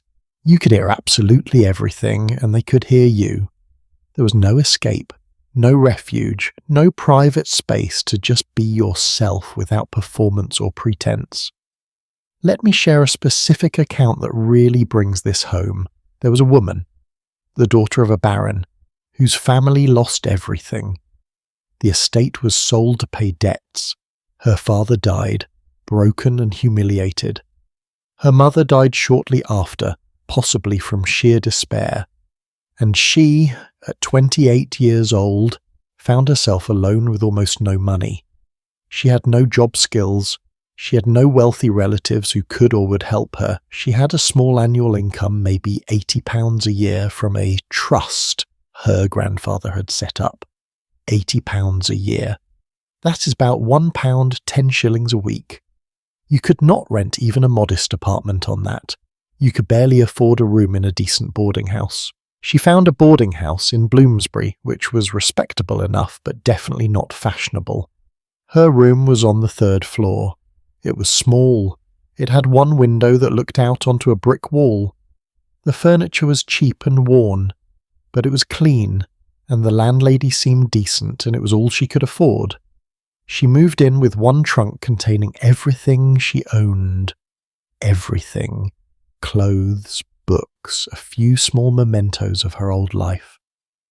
That was it. She had gone from a country estate to one trunk.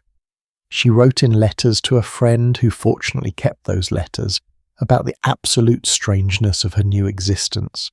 She had to get up early because the bathroom was shared with 5 other lodgers, and if you were not one of the first people up, you had to wait, sometimes for an hour, just waiting in the hallway for the bathroom. She, the daughter of a baron, waiting in line for a bathroom. Meals were served in a communal dining room, breakfast at 8, dinner at 6. If you missed a meal, you missed it. There were no servants to bring you something later. The food was plain but adequate. Mutton stew, boiled vegetables, bread and butter, tea, nothing fancy, but it filled you up, and you ate with strangers, a clerk from a bank, a governess, a widow of a shopkeeper, a young man who worked at a newspaper, people who would never, under any other circumstances, have been in the same room as her, let alone eating at the same table, and she had to talk to them, because sitting in complete silence would have been rude and strange.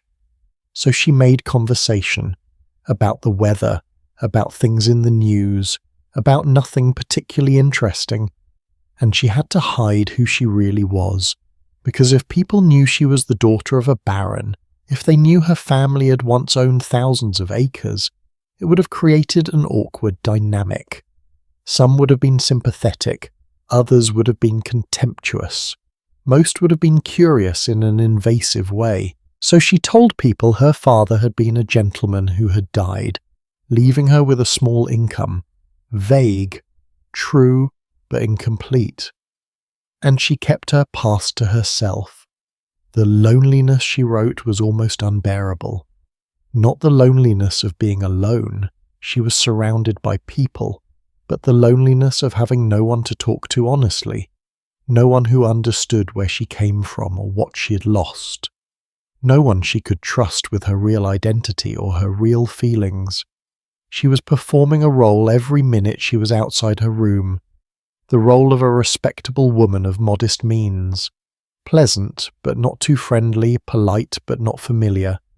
And only when she was in her small room, door closed, could she drop the mask and be herself. And being herself meant crying a lot.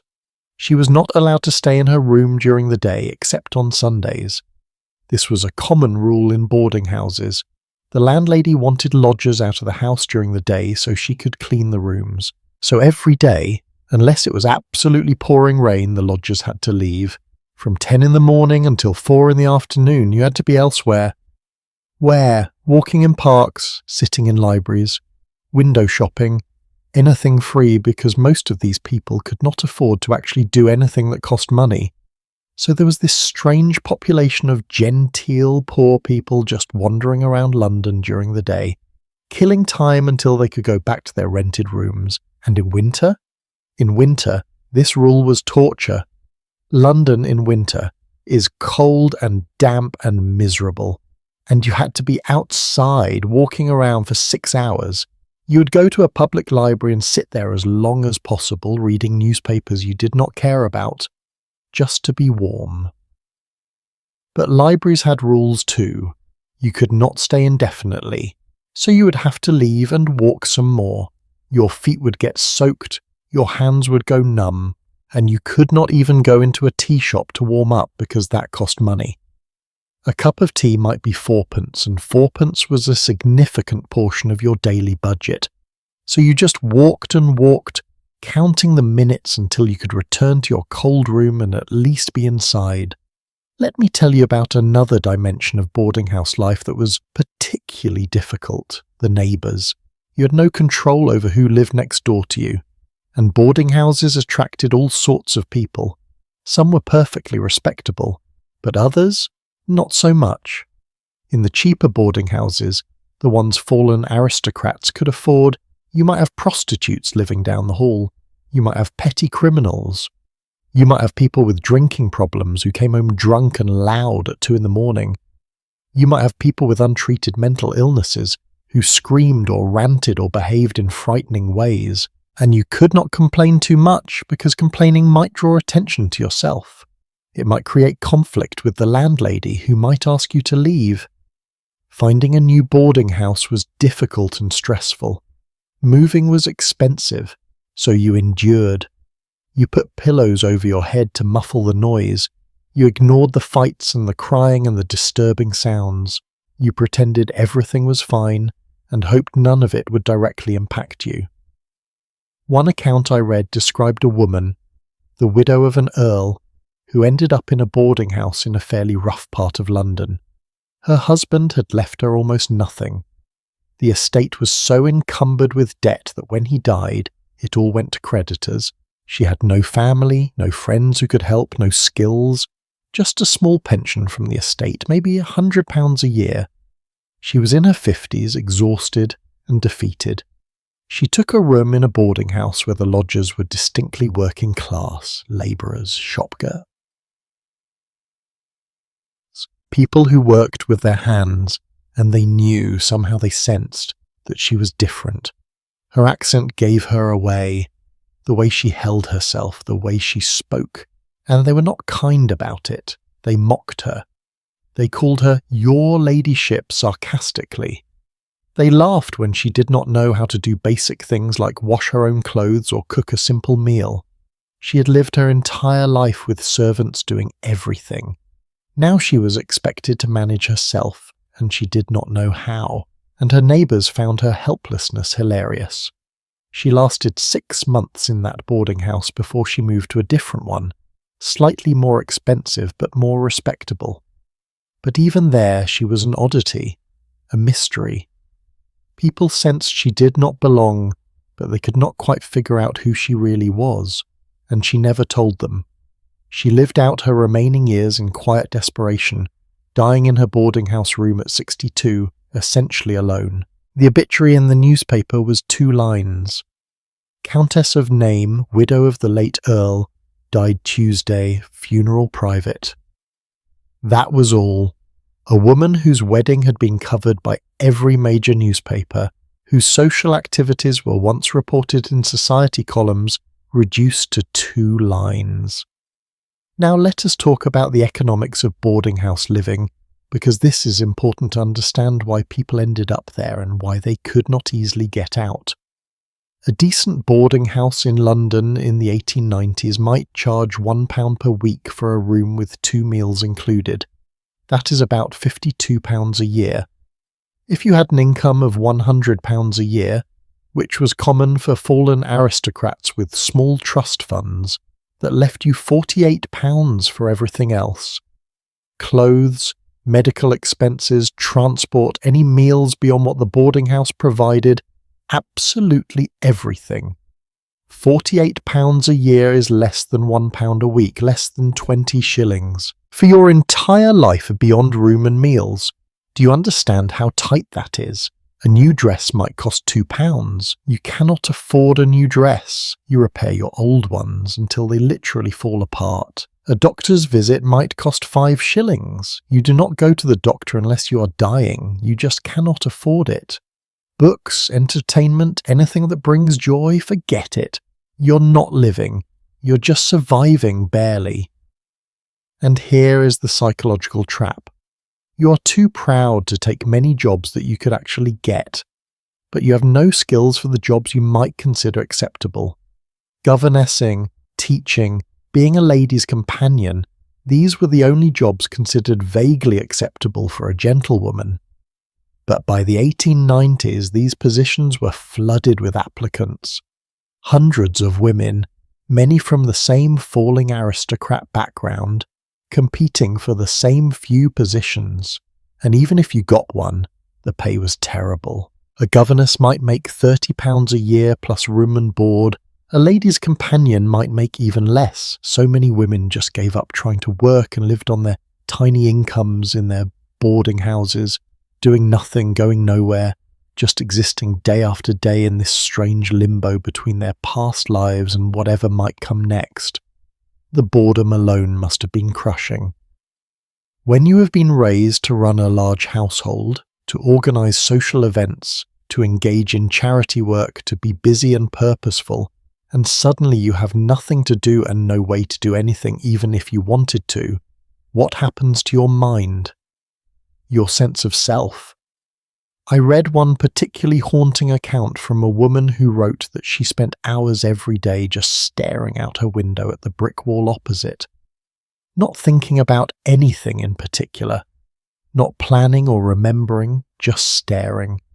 Empty, because thinking about the past was too painful, and thinking about the future was too hopeless. So she just existed in a kind of grey present, hour after hour, day after day. She wrote, "I am not alive, I am not dead, I am suspended somewhere in between, and I do not know which would be worse, to remain here forever or to tip one way or the other." That is depression, clinical depression, and a lot of these people were deeply depressed. How could they not be? They had lost everything, not just their wealth and status, but their identity, their purpose, their place in the world. And they were living in circumstances that were a daily reminder of that loss. Every shared bathroom, every thin wall, every communal meal, every night going to bed in a room smaller than their old dressing room was another reminder: you've fallen and you will never get back up. But human beings are remarkably resilient, even in the darkest circumstances. Some of these people did adapt. They made friends with other lodgers. They found small pleasures in their constrained lives. A good book from the library, a walk in a park on a nice day, a letter from an old friend, small things, but things that made life bearable. And some even came to a kind of peace with their situation. They let go of who they had been and accepted who they were now. Just a person. No longer special, no longer important, but still here, still breathing, still capable of finding moments of contentment in a very reduced life. But that acceptance, that letting go, that peace, it came at a cost, because it meant admitting that everything they had been taught about their family, their heritage, their place in the world was essentially meaningless, that all the pride, all the tradition, all the carefully maintained status was just smoke, just illusion, just a story people told themselves to feel important. And once you realize that, once you truly accept it, you can never go back to believing in the old certainties. Even if by some miracle your circumstances improved, or you would always know the truth, that it could all disappear, that status is temporary, that you are not actually special just because your ancestors were. And maybe, just maybe, that knowledge was the one valuable thing that came out of this entire catastrophe. But we will explore that idea more as we continue, because we are not done with this story yet. Not by a long way. It is an expensive luxury. And when you have no money, pride becomes the only thing you have left to spend. But unlike money, you cannot deposit pride in a bank. You cannot use it to pay rent or buy food. All you can do is wear it like armor, hoping nobody notices that underneath, you are falling apart. This was the defining characteristic of what Victorians called gentile poverty. That strange state of being where you maintain the appearance of respectability while quietly starving. And it created some of the most bizarre, tragic, and occasionally darkly comic situations in the entire saga of aristocratic decline. The term itself, gentile poverty, is fascinating if you think about it. Gentile means refined, well-bred, respectable. Poverty means lacking money or resources. The two words should not go together, but they did with increasing frequency as the 19th century turned into the 20th. Because there was a whole class of people who were genuinely poor but who could not, or would not, or believed they must not, behave like poor people. They had to maintain standards, uphold appearances, be genteel even when they were eating their last crust of bread. Let me describe what this actually looked like in practice, because it was an elaborate performance that required constant vigilance. Imagine you are a woman, mid-30s, daughter of a viscount who lost everything. You have a tiny income, maybe £70 a year. You live in a small rented room, not even a proper flat, just one room in a respectable but shabby house. You own 4 dresses. That is it, 4. You bought them years ago when you still had money, and they are good quality, so they have lasted, but they are definitely showing wear. The fabric is slightly faded, the hems have been let down and taken up again multiple times as styles changed. The cuffs are worn thin, but they are still respectable, as long as nobody looks too closely. Every morning you get dressed with enormous care. You inspect every inch of your dress for any spots or stains. You brush it meticulously. You check that all the buttons are secure, that there are no loose threads, that nothing looks obviously shabby. You arrange your hair carefully, because a haircut costs money, so you're doing it yourself, and it has to look intentional and neat, not like you cannot afford a proper hairdresser. You put on your gloves, which you have darned so many times the fingers are more darning than original glove, but you position the darned parts carefully so they do not show. And then you go out. Where? Anywhere that is free. You walk in parks. You visit museums on their free days. You attend church services because those are free and socially appropriate, And at least you are somewhere warm for an hour. You go to the public library and read. You window shop, looking at things you cannot afford, maintaining the fiction that you are a lady of leisure just browsing, not someone who desperately wishes she could buy a new pair of gloves but cannot. The key to genteel poverty was to never ever let anyone know you had no money. You could not say, "I would love to join you for tea, but I cannot afford it." That would be admitting poverty, which was unacceptable. Instead, you had to make excuses. "Oh, how kind, but I have another engagement." "I would love to, but I promised to visit my aunt." Lies. Gentle, necessary lies. Because the truth was too humiliating. And if people knew you were poor, they would either pity you or avoid you.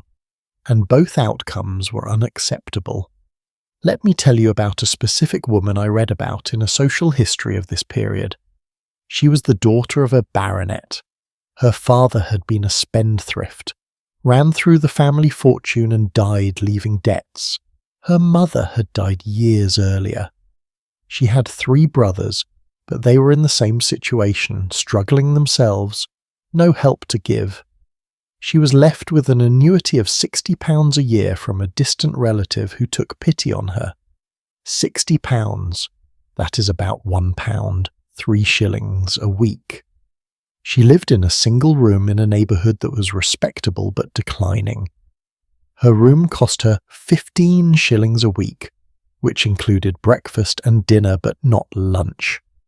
That left her 8 shillings a week for everything else, everything. Lunch, clothes, medicine, soap, shoe repairs, absolutely everything. She ate bread and cheese for lunch every single day because it was cheap, sometimes just bread. On particularly tight weeks, she skipped lunch entirely. She lost weight. People commented on how slender she was getting. She smiled and said she was watching her figure, which was the fashionable thing to do anyway. She did not say she was slowly starving. Her clothes became increasingly threadbare. She had 2 day dresses that she alternated. She had one good dress for church and any social occasions that required it.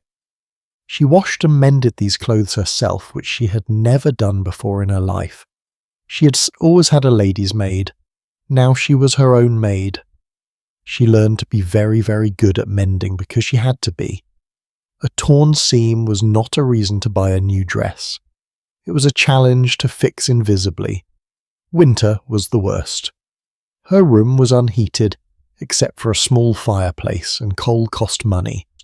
She could afford maybe 1 bucket of coal a week, which was enough to have a fire for a few hours each evening. The rest of the time she just wore every layer she owned and shivered. She got sick frequently, colds that lingered for weeks because she was undernourished and cold and run down. But she could not afford a doctor, so she just waited for the illnesses to pass, dosing herself with whatever cheap remedies she could afford from the chemist, hoping nothing turned serious. And through all of this, she maintained appearances. When she went out, which was rarely because going out often required spending money, she looked respectable. Not wealthy, but respectable. Her clothes were clean and neat. Her hair was tidy. She smiled and made pleasant conversation. Nobody would have guessed that she had not eaten lunch in 3 days, that she was wearing her only decent dress, that she was one unexpected expense away from complete disaster. This brings us to one of the most painful aspects of genteel poverty, the inability to accept help. In working-class communities, when someone was struggling, neighbours helped. They shared food, they looked after each other's children, they lent money or clothes or whatever was needed. There was a whole culture of mutual support. But in genteel poverty, you could not accept help because accepting help meant admitting you needed it. And admitting need was admitting poverty. And admitting poverty was losing your status as genteel. So you starved alone rather than accept a meal from a neighbour. You froze rather than ask for coal. You went without rather than admit you could not afford.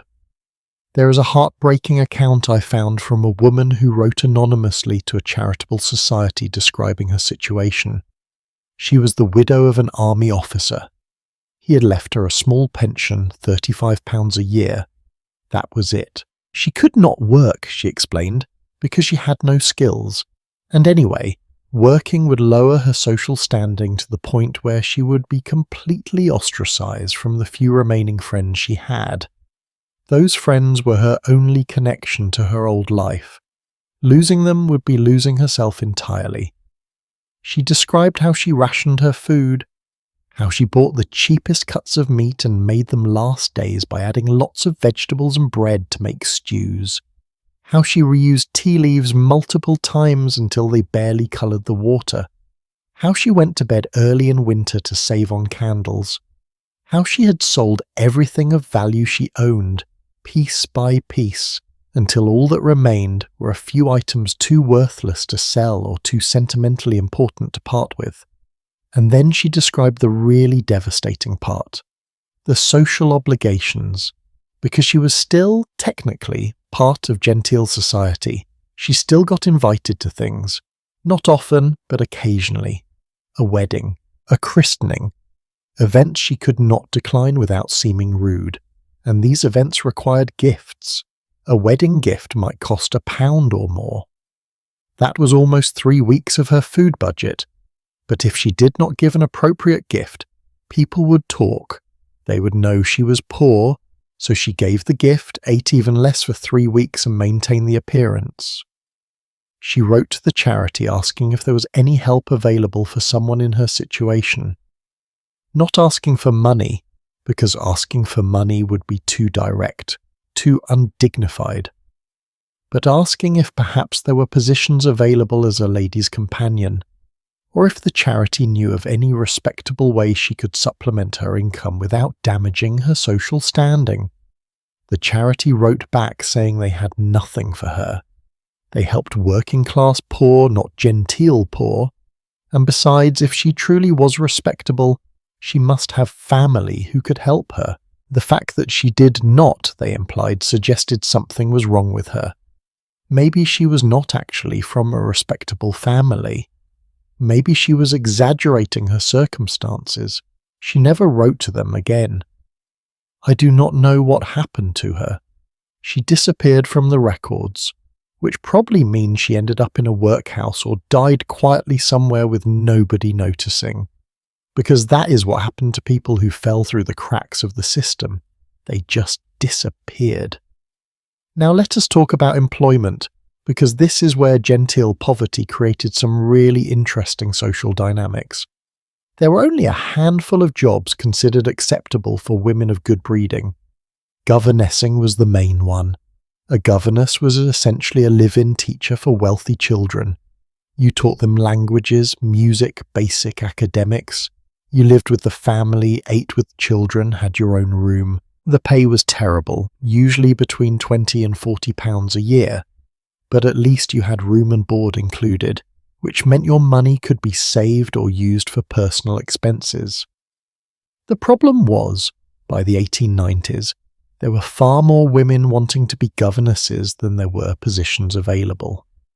Every advertisement for a governess position would receive dozens, sometimes hundreds of applications, all from women with similar stories, good families, lost money, need respectable employment, and employers could be incredibly picky. Too old, rejected, not pretty enough, rejected, too pretty, also rejected, because the wife did not want an attractive young woman in the house around her husband. References from families nobody had heard of, rejected. The screening process was brutal, and if you did get a position, the work was often miserable. You were neither family nor servant. You occupied a strange in-between status. You ate separately from the family, but also separately from the servants. You had authority over the children, but none over anyone else. The children often resented you. The servants looked down on you because you were a failed gentlewoman. The family treated you politely but distantly, always aware that you were there because you had failed at life. Some governesses were treated well, certainly, but many were treated as less than human, just a necessary inconvenience. There is a famous novel from this period, actually several, about the lives of governesses. The most famous is probably Jane Eyre, and those novels resonated so deeply because they captured a real experience. The loneliness, the marginalization, the constant awareness that you were one misstep away from being fired and having nowhere to go. Being a governess was not a career. It was a desperate measure, but for many women it was the only option. Another acceptable occupation was being a lady's companion. This meant living with an elderly or infirm wealthy woman and keeping her company, reading to her, writing letters for her, accompanying her on outings, basically being a combination of servant friend and unpaid caregiver.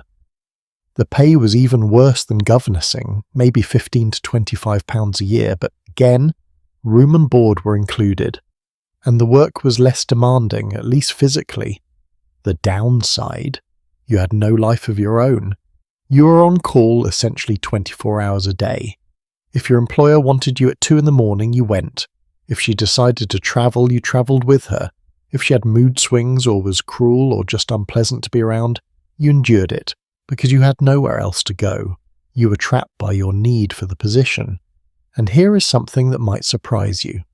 Some women of genuinely good families took positions as shop assistants. This was considered deeply shameful. Trade was beneath the genteel classes. But by the early 1900s, department stores were starting to hire refined women to work in certain departments, fancy dress departments, jewellery, places where having someone with upper-class manners and accent made customers more comfortable spending money. These stores would advertise specifically for ladies of good breeding fallen on hard times. The pay was slightly better than governessing, maybe £50 a year, but you could live independently rather than in someone's home. The catch? You had to use a false name, always, because if anyone from your social circle found out you were working in a shop, you would be completely ostracised, ruined. Working in trade meant you were no longer genteel, so women would take these positions under assumed names, hoping desperately that nobody who knew them would come into the shop. Some got away with it, others were recognised and exposed, and their social deaths were immediate and complete. I read about one woman, daughter of a general, who worked at a department store in London under the name Miss Brown. Her real name was Lady Catherine something or other, but nobody at the shop knew that. She worked there for 3 years successfully, and then one day, her cousin came in. Her cousin recognised her instantly. There was a terrible scene. The cousin demanded to know what she was doing there. She tried to explain. The cousin was horrified. This was a family scandal. This could not be tolerated. The cousin told everyone. Within a week, the entire family had heard. They disowned her, formally, legally, changed their wills to remove her, refused to acknowledge her. She was dead to them, not because she was poor, but because she had worked in trade and had therefore shamed the family name. She lost her job too because the store did not want the scandal, so she ended up worse off than before, with no family, no job, and a reputation so damaged she could never work in a respectable shop again. She ended up in a workhouse. A lady in a workhouse. That is how far you could fall. But here is the thing about genteel poverty that I find both tragic and oddly inspiring. Some people in this situation discovered resources within themselves they never knew they had. Stripped of wealth, status, all the external markers of identity, they found out who they actually were, and sometimes that person was stronger, more creative, more resilient than they ever imagined. Not everyone, certainly. Many people just broke under the strain, but some discovered a kind of freedom in having nothing left to lose. If you've already lost everything, what is left to fear? And that lack of fear could be liberating. But we will explore those stories of unexpected resilience and adaptation because they offer something that despair does not. Hope. Not the naive hope that everything will go back to how it was, but the more mature hope that maybe, just maybe, losing everything is not the end. maybe it is just the beginning of something different, something that might even in its own way be better. Rejection hurts, but there are different kinds of rejection, and some cut deeper than others. The worst kind might be when the people who reject you are the same people who once welcomed you, who once considered you one of them, who once smiled and laughed and shared their lives with you.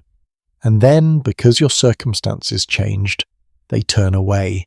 Not with dramatic confrontation, not with shouting or visible cruelty, just with silence, with withdrawn invitations, with eyes that slide past you at social gatherings as if you are invisible. That kind of rejection does not just hurt, it erases you.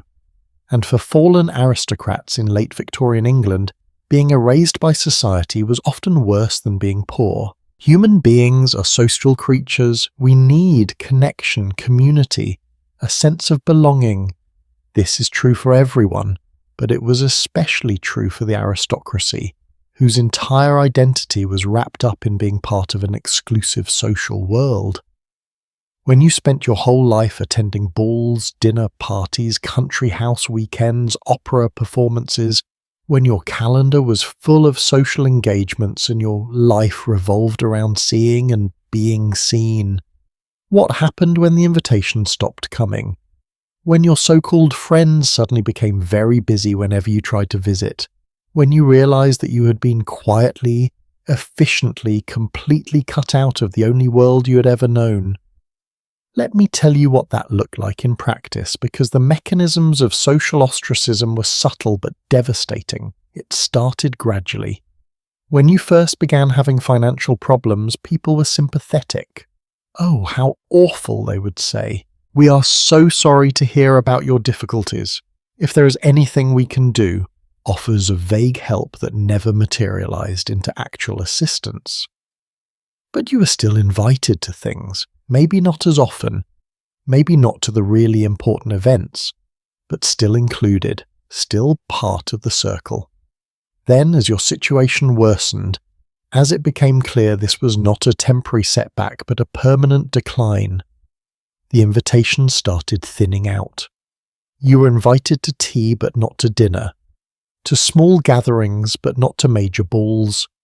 The message was clear: you are becoming a problem. Your poverty is embarrassing. We are not sure how to handle you anymore, but we have not completely rejected you. Yet. And then came the final stage. Complete exclusion. No invitations at all. When you encountered former friends on the street, they suddenly had urgent appointments elsewhere. If you tried to call on them at their homes, you were told they were not receiving visitors.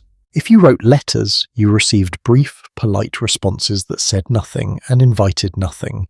You had become, in the most literal sense, invisible. You no longer existed in the social world you had once inhabited. Why did this happen? Why were people so cruel to their former friends? The answers are complicated and reveal some uncomfortable truths about human nature. First, poverty was seen as contagious. Not literally, of course, but socially. If you associated too closely with someone who had lost their money, people might think you were in similar difficulties. Or worse, the poor person might ask you for money, putting you in an awkward position. Better to just avoid the situation entirely. Cut them off before it becomes a problem. Second, fallen aristocrats were living reminders of a terrifying truth. It could happen to you.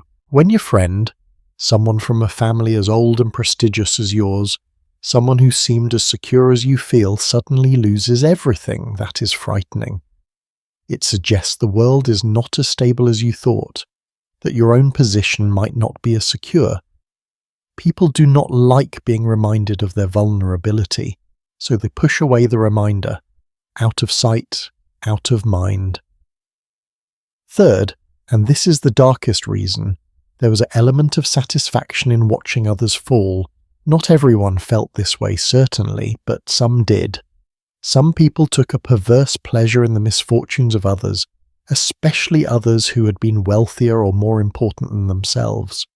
It made them feel better about their own position. Look, we are doing fine and they are not. We must be smarter, better, more deserving. The schadenfreude was real and it was ugly. Let me share a specific account that really captures the pain of social rejection. There was a woman, the daughter of a marquis, whose family lost everything in a series of bad investments and mounting debts. Her father died of a stroke, probably stress-induced. Her mother died a year later. She and her younger sister were left with almost nothing. They moved to a small house in an unfashionable part of London and tried to maintain some connection to their old social world. At first, people were sympathetic. She received visits from former friends. They brought food, offered condolences, said all the right things. She was invited to a few events, though not the major ones. She thought, okay, this is not so bad. We have lost money, but we still have our friends. We can rebuild. But within 6 months, everything changed. The visits stopped. The invitations stopped. She would see people she had known her entire life, people she had played with as a child, danced with at her coming-out ball, and they would look right through her, literally pretend they did not see her. Once she encountered a woman who had been her closest friend, someone she had shared secrets with, cried with for 20 years. She called out her name. The woman heard her. She saw the moment of recognition in the woman's eyes, and then the woman turned and walked away, pretended she had not heard, just walked away. She wrote in her diary that night about how that moment broke something inside her. Not the poverty, not the loss of the house or the money or the status, but that moment of deliberate rejection by someone she loved. That was the moment she realized she truly had lost everything, because she had lost the thing she valued most: connection, community, the sense of belonging somewhere and being valued by someone. Her sister had a different reaction to the same treatment. She got angry, righteously, furiously angry. She wrote letters to some of their former friends, not asking for money but just asking for an explanation. Why have you abandoned us? What did we do wrong except be unlucky? The responses, when there were responses, were coldly polite. It is not personal. These are difficult times. We must focus on our own families. Translation: you are embarrassing and we do not want to be associated with you. Her sister started saying bitter things. The aristocracy is a fraud. Friendship among the upper classes is a lie. Everyone is only interested in what you can do for them, and when you cannot do anything anymore, they drop you like a hot coal. And you know what? She was not entirely wrong. The system was designed to maintain exclusivity and protect status. People who threatened that, even through no fault of their own, had to be excluded. It was not personal, it was structural, which somehow made it worse. Now let us talk about the middle-class reaction to fallen aristocrats, because that was complicated in a different way. You might think the middle classes would be sympathetic. After all, they had less social security than aristocrats.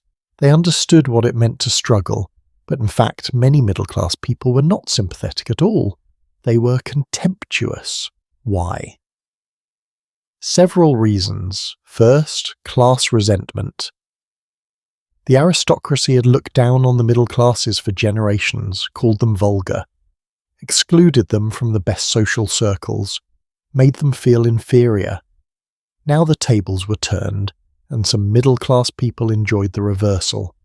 Karma: you were rude to us when you had money. Now you have none and you expect our sympathy. Why should we give it? Second, frustration with aristocratic attitudes. Many fallen aristocrats still acted superior even when they were broke.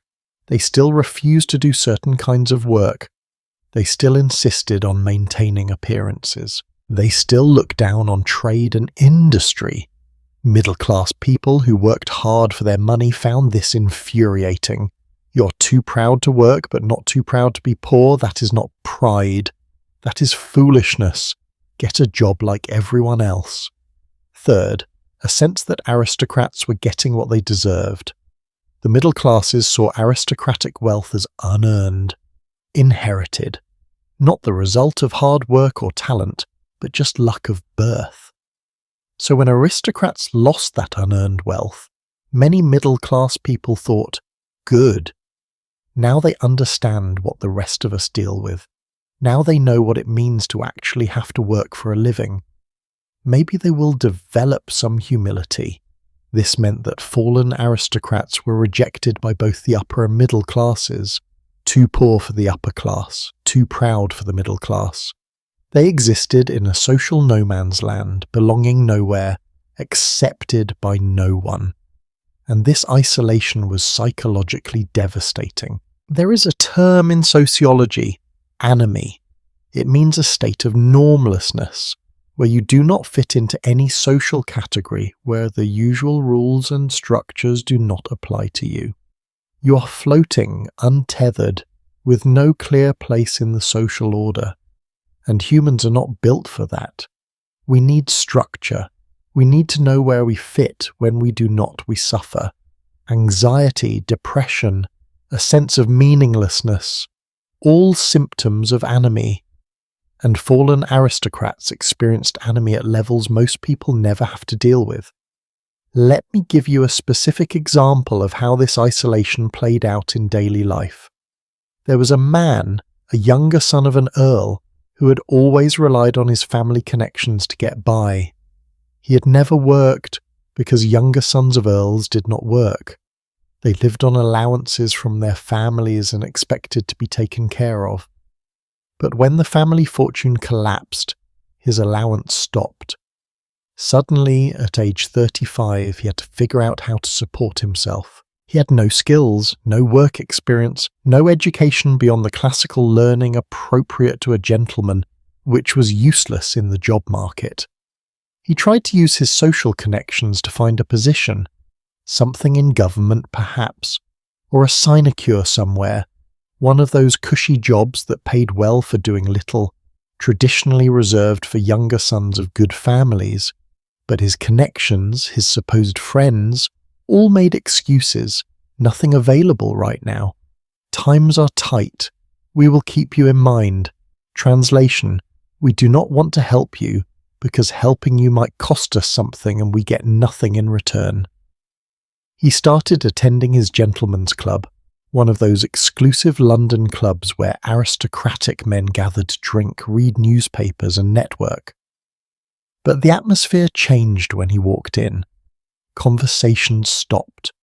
People suddenly remembered they had appointments. He was not formally expelled from the club, but he was made to feel so unwelcome that eventually he stopped going. The club was for successful men, men with money and prospects. He was neither. His mere presence was a downer, a reminder of failure. So he was frozen out. He ended up taking a position as a clerk in a shipping office. A clerk, a younger son of an earl working as a clerk for £40 a year. He had to use a false name, of course. If word got out that he was working in trade, it would be a scandal. So he became Mr. Smith, a nobody, shuffling papers in an office for 10 hours a day, and he was miserable. Not just because the work was tedious, though it was, but because he had lost his identity. He was no longer the honourable whatever, younger son of the Earl of somewhere. He was just Smith, a clerk, invisible, irrelevant.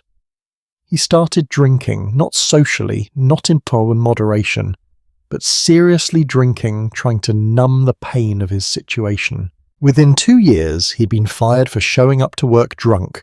He could not find another position. References were poor. His appearance had deteriorated. He looked like what he was, a broken man. He ended up living in a workhouse, that Victorian institution for people who had absolutely nowhere else to go. A younger son of an earl, in a workhouse. They made him break ox, manual labour. His hands, which had never done a day's work in his life, bled and blistered. He died there at 41 of pneumonia. The workhouse buried him in an unmarked pauper's grave. No family attended his funeral. They had disowned him years earlier for bringing shame on the family name by working in trade. Now you might think his family was unusually cruel, and maybe they were, but this kind of response was not uncommon, because from the family's perspective, he had committed an unforgivable sin. He had lowered himself. He had taken a position in trade, worked for wages like a common man, and in doing so he had damaged the family's reputation.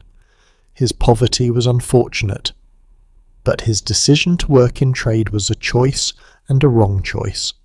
Better to starve with dignity than work without it. That was the logic. It sounds insane to modern ears, but to them it made perfect sense. Here is another dimension of social ostracism that is often overlooked: the rejection by servants. You might think servants would be sympathetic to their former employers who had fallen on hard times. After all, servants were working class. They understood poverty. But in fact, servants often look down on fallen aristocrats with particular contempt. Why? Because servant status was partly derived from their employer's status. If you worked for a duke, you had more prestige than someone who worked for a baron. You got to say, "I work for the Duke of whatever," and other servants were impressed. But if the Duke lost his money and you lost your position, or worse, if you stayed with the family as their fortunes declined and your wages went unpaid or were drastically reduced, you lost that reflected glory. And many servants resented this. They had been loyal, had worked hard, and what did they get? Nothing. So when they encountered their former employers in reduced circumstances, they were not sympathetic, they were angry. You cost me my position, you cost me my status. Why should I feel sorry for you? I read an account from a former lady's maid who wrote about encountering her previous employer, a countess working as a shop assistant. The maid recognized her immediately, though the countess was using a false name, and the maid felt, in her own words, a surge of satisfaction. This woman who had once ordered her around, who had criticized her work, who had treated her like she were barely human, was now in the same position, looking for wages, being ordered around, being treated like she was barely human. The maid did not reveal the countess's identity to anyone, but she did make a point of shopping at that store regularly, just to watch the countess serve her.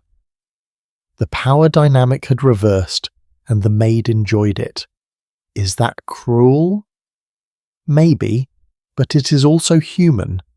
The aristocracy had created a system where people's worth was determined by their birth and their money. When aristocrats lost their money, they discovered that the system they'd created and benefited from for so long did not care about them any more. They were no longer useful to the system, so the system discarded them, and the people they'd treated as lesser were not particularly inclined to catch them when they fell. Harsh? Yes, but understandable. Also yes, but here is the thing, not everyone rejected them. Some people, a minority but a significant one, remained loyal, remained friends, offered help when they could. These were often people who were secure enough in their own position that they did not fear contamination by association, or people who genuinely valued the relationship more than the status, or people who were just fundamentally kind and decent and could not bring themselves to abandon someone in need. These people were rare, but they existed. And for fallen aristocrats, finding out who your real friends were, who would stand by you when you had nothing to offer them, that was a revelation. Sometimes a painful revelation, because the list was much shorter than they expected, but also, in some cases, a beautiful one, because the friends who remained were worth more than all the fair-weather friends who disappeared. And that loyalty, that genuine human connection in the midst of rejection and isolation, became the foundation for something unexpected, the possibility of rebuilding. Not rebuilding their fortunes necessarily, not rebuilding their social position, but rebuilding their sense of self, their understanding of what really matters, their appreciation for the few real connections in a world of fake ones. And some of them, the ones who survived with their sanity and humanity intact, came out of the experience as better people, not richer, not more successful by conventional measures, but deeper, wiser, more grateful for simple kindness than they had ever been for grand gestures of empty flattery. And maybe, just maybe, that was worth something. But to understand what it was worth, we need to look at the next generation, because they inherited this mess and had to figure out how to live with it. Children do not choose the circumstances they are born into. They do not choose their family's wealth or poverty, their social status or lack thereof, their advantages or disadvantages. They simply arrive in the world and have to deal with whatever hand they have been dealt. But imagine being born into a family with an ancient title, a prestigious name, and absolutely nothing else. Imagine growing up with a courtesy title being called Lord or Lady, but living in circumstances that would make a shopkeeper's child feel sorry for you. That contradiction, that gap between what you were supposed to be and what you actually were, that was the defining experience for a generation of children born into fallen aristocratic families. And it did things to their psyches that are heartbreaking, fascinating, and sometimes surprisingly hopeful. Let us start by understanding what these children's lives actually looked like. When we talk about the children of fallen houses, we are talking about people born roughly between 1870 and 1900, who came of age in the late Victorian and Edwardian periods. Their parents were the generation that experienced the fall, but these children, they grew up in the ruins. They never knew the good times. They only knew the constant anxiety, the endless economizing, the social awkwardness of having a title but no money to back it up. Take a specific example. There was a boy, the grandson of a duke, born in 1885. His grandfather had still been wealthy when he was born, so the family name still carried prestige, but his father, the duke's second son, had no real income beyond a small allowance from the estate. When the agricultural depression destroyed the estate's income, that allowance stopped. His father tried to find work but had no marketable skills. The family ended up living in a tiny house in a cheap neighbourhood of London, struggling to pay rent. This boy grew up knowing he was the grandson of a duke. His mother made sure he knew it. She told him stories about the family history, about the great estate, about the balls and the hunts and the important people his grandfather knew, about how their family had been at court, had advised kings, had shaped history. She made it sound like some kind of fairy tale, and in a sense it was, because none of it was real anymore. Not for them, but here is where it got complicated. The boy had the title The Honourable in front of his name. That was his courtesy title as the grandson of a duke, so officially he was the Honourable whatever his name was, and that meant people knew he came from aristocracy. But he wore clothes that were patched and too small. He ate cheap food. He lived in a house that was falling apart. The cognitive dissonance was extreme, for him and for everyone who interacted with him. He went to a day school, not one of the great public schools like Eton or Harrow, because his family could not afford boarding school fees. At this day school, most of the other children were solidly middle class, sons of doctors, lawyers, businessmen, and they all knew he was the Honourable. They all knew he was supposed to be above them socially, but they could also see his worn shoes and his patched jacket. And children, as we know, are not subtle about these things. They mocked him, called him your poverty instead of your lordship, asked him where his palace was, made jokes about his family going bankrupt, and he could not fight back physically or verbally without risking expulsion from the school. His mother had made it very clear. You must be dignified. You must not lower yourself to their level. You're better than them, even if we have no money. So he just took it, day after day, year after year. The mockery, the exclusion, the constant reminder that he was a failure before he'd even started his life. And then there was the education problem, or rather the lack of education problem.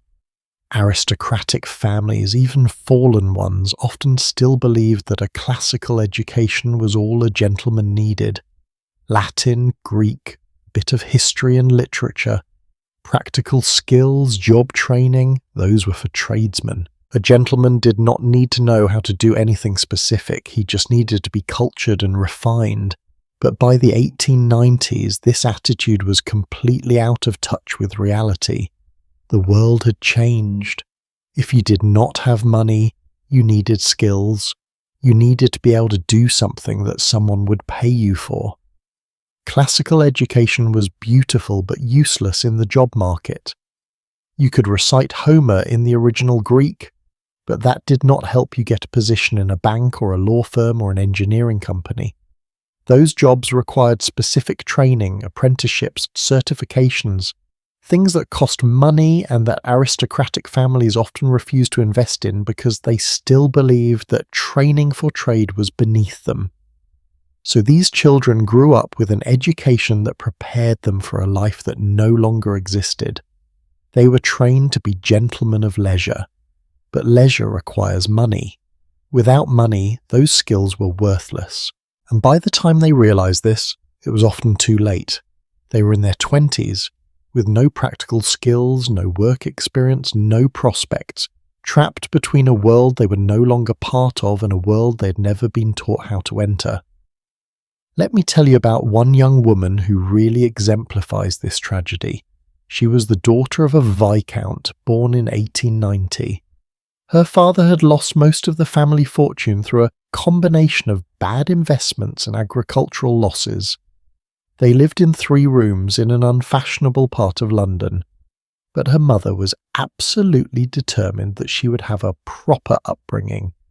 She learned French, music, drawing, all the accomplishments of a lady. She learned how to conduct herself in society, how to manage a household, how to be a proper hostess. What she did not learn was anything useful. She could not type, could not do shorthand, could not keep accounts, could not teach beyond the most basic level, could not do any of the things that might actually earn her a living. Her mother refused to let her learn these skills because they were common.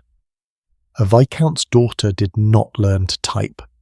That was for secretaries, common girls. When she reached 18, her mother had grand plans. She would have a season. She would be presented at court. She would attend balls and find a suitable husband, preferably a wealthy one who could restore the family's fortunes. The problem? They could not afford a season. A proper season in London cost hundreds, sometimes thousands of pounds. The dresses alone were a fortune, and even if they could scrape together enough for 1 or 2 dresses, they could not afford to stay in London for the entire season. They could not afford a carriage. They could not afford to host reciprocal entertainments. They could not afford any of it. So she did not have a season. She was not presented at court. She did not attend balls. She just stayed in their 3 rooms, helping her mother with the housework, reading books from the library, and slowly realizing that her entire upbringing had prepared her for a life she would never have. She was 25 when I encountered her story, still unmarried, still living with her mother, still waiting for a future that was never going to arrive. Her diary entries from this period are devastating. She wrote about feeling like a ghost, like she existed in some liminal space between worlds, too high born to fit in with the working classes, too poor to fit in with the upper classes, not trained for anything, not useful to anyone, just existing, waiting, for what, she was not even sure anymore. And here is the really heartbreaking part. She blamed herself. She felt like she had failed. Like if she was smarter, prettier, more capable, she would have found a way to make it work. She would have found a wealthy husband or a good position or something, but it was not her fault.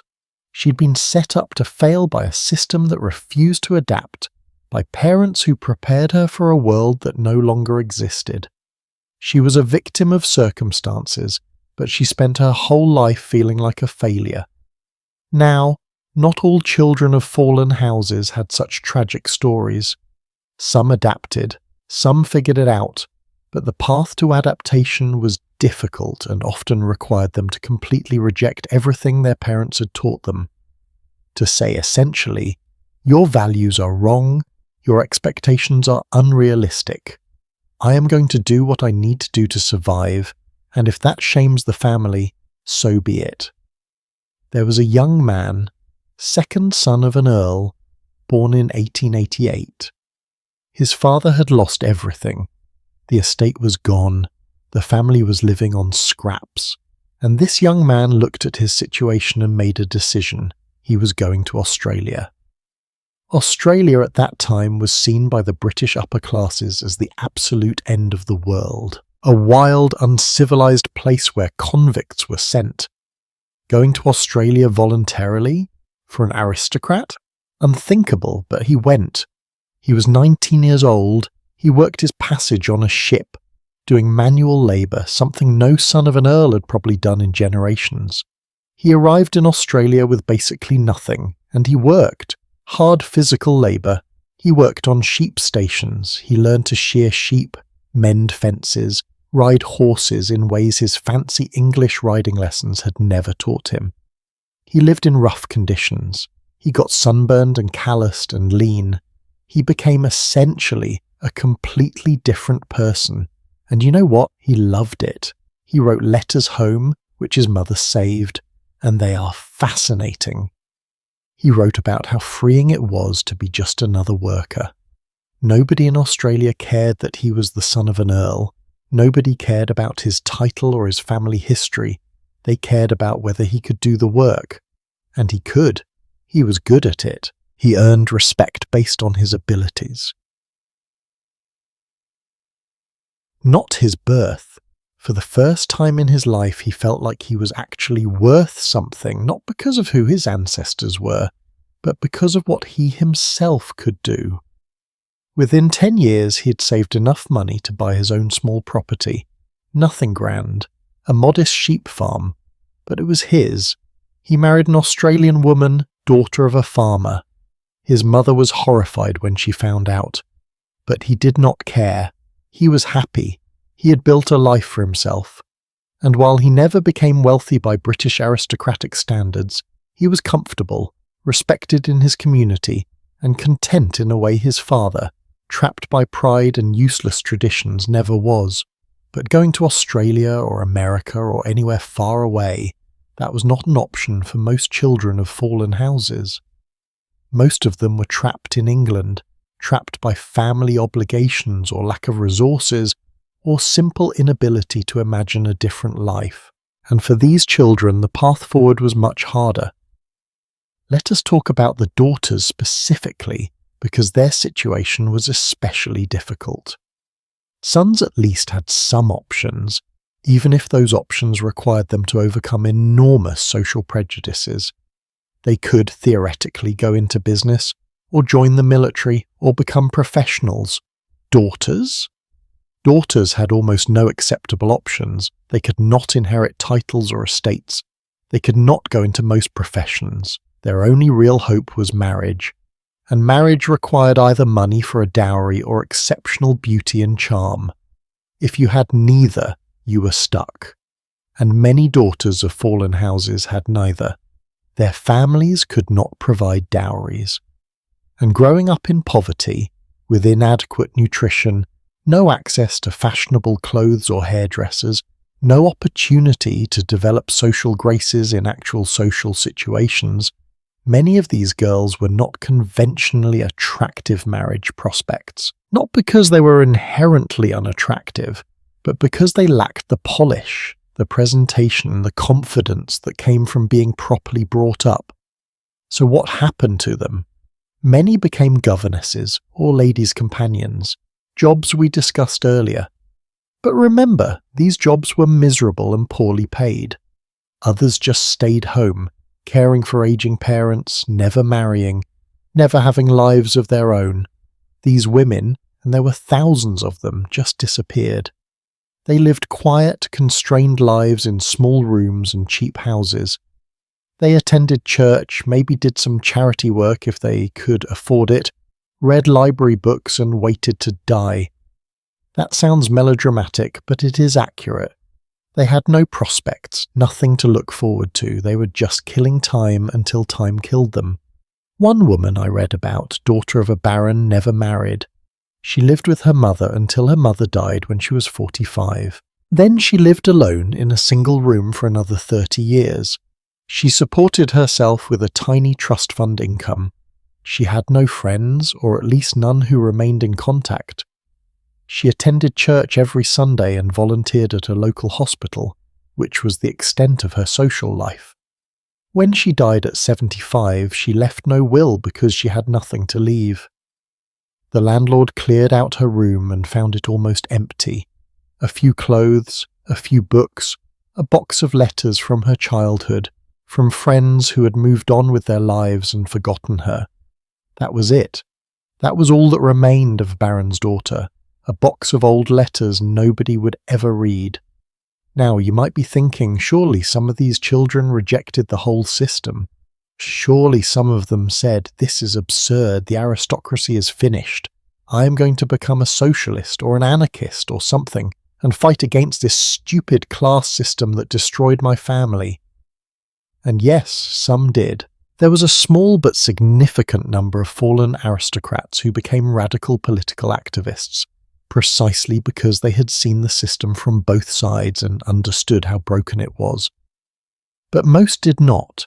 Most remained weirdly loyal to the very system that had destroyed them. They still believed in the aristocracy, they still believed in hierarchy and breeding and the importance of lineage. They just thought their family had been unlucky, that they personally had been cheated out of what should have been theirs. But they did not question the system itself. They wanted back in, not to tear it down. And that psychological loyalty to a system that had failed them is one of the strangest aspects of this whole story. Why do people remain loyal to systems that hurt them? That is a question that goes far beyond 19th century aristocracy. That is a question about human psychology, about identity, about how hard it is to let go of the stories we tell ourselves about who we are and where we belong. And it is a question we are going to explore in more depth, because understanding why people cling to failing systems might be the most important lesson we can learn from this entire saga. Adaptation is the most fundamental law of life. Species that cannot adapt to changing environments go extinct. Businesses that cannot adapt to changing markets fail, and social classes that cannot adapt to economic upheaval disappear. But here is the interesting thing about adaptation. It requires you to change, and change is terrifying, especially when your entire identity is wrapped up in staying the same. So when European aristocracy faced economic collapse in the late 1800s, the families that survived were not necessarily the richest or the most prestigious. They were the ones willing to change, to let go of old certainties, to do things their ancestors would have considered unthinkable, and the strategies they used to survive, some brilliant and some desperate, tell us a lot about human ingenuity when everything is on the line.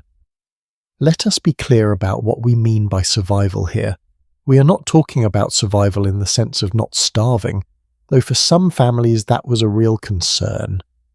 We are talking about survival as a functioning aristocratic family, keeping the estate if possible, maintaining some level of social standing, passing something meaningful to the next generation. Different families had different definitions of success, but the goal was the same. Do not disappear completely. Do not become a footnote in history. Find a way to continue, even if that continuation looks nothing like the past. The most successful survival strategy, the one that allowed some families to not just survive but actually thrive, was diversification. This sounds obvious now. Do not put all your eggs in one basket, but remember, Aristocratic wealth had been based on one basket for centuries: land. Agricultural land that produced rent from tenant farmers. That was it. That was the whole system. And when agricultural prices collapsed, families with only that one source of income were destroyed. But some families, the smart ones or the lucky ones, had started diversifying decades earlier. They had invested in industries, railways, mining, urban real estate, banking. These investments, which their more traditional peers had scorned as vulgar and inappropriate for gentlemen, turned out to be lifesavers. While agricultural income was collapsing, industrial income was growing. While rural land values were falling, urban property values were rising. The families who had one foot in the new economy while keeping one foot in the old economy, they weathered the storm. Let me give you a specific example. The Duke of Westminster. His family owned huge amounts of land in central London, specifically Mayfair and Belgravia. These were not agricultural lands. They were urban properties in some of the most expensive parts of London. And here is the clever part. The family did not sell the land, they developed it. They built houses and apartment buildings and shops, but they did not sell the buildings. They rented them out on long-term leases, usually 99 years. So they maintained ownership of the land, but they generated enormous rental income from the buildings on that land. When the agricultural depression hit, the Duke of Westminster barely felt it. His income was not from farming, it was from urban rents, and those rents kept growing as London grew. His descendants still own much of that land today, and the current Duke of Westminster is one of the richest people in Britain. Not because he works hard necessarily, but because his ancestors made smart choices about diversification 200 years ago. Or consider the Marquis of Bute. His family owned huge amounts of land in Wales, but much of that land had coal underneath it. In the mid-1800s, during the Industrial Revolution, coal was incredibly valuable. The Marquis did not just sell the coal rights to mining companies. He became a partner in the mining operations. He invested in building docks in Cardiff to ship the coal. He invested in railways to transport it. He essentially created an integrated coal industry, and his family profited at every stage. When agricultural income collapsed, coal income soared. The Bute family went from wealthy to spectacularly wealthy, all because they were willing to engage in industry, something most aristocrats consider beneath them. But what about families who did not have urban land or coal mines or convenient sources of non-agricultural income? What were their options? Some got creative in ways that were quite remarkable. They turned their estates into businesses, not farms, but actual tourist attractions or commercial ventures. One of the earliest examples was the Duke of Devonshire at Chatsworth House. Starting in the mid-1800s, the family began opening parts of the house and gardens to paying visitors. Not all the time and not the private family areas, but enough to generate income. This was controversial. Many aristocrats thought it was degrading. Your home is not a museum. It is not a zoo where people pay to gawk at how you live. It is private, sacred. Opening it to the public was selling out, commercializing something that should be above commerce. But the Duke of Devonshire disagreed. He saw his house as a cultural treasure.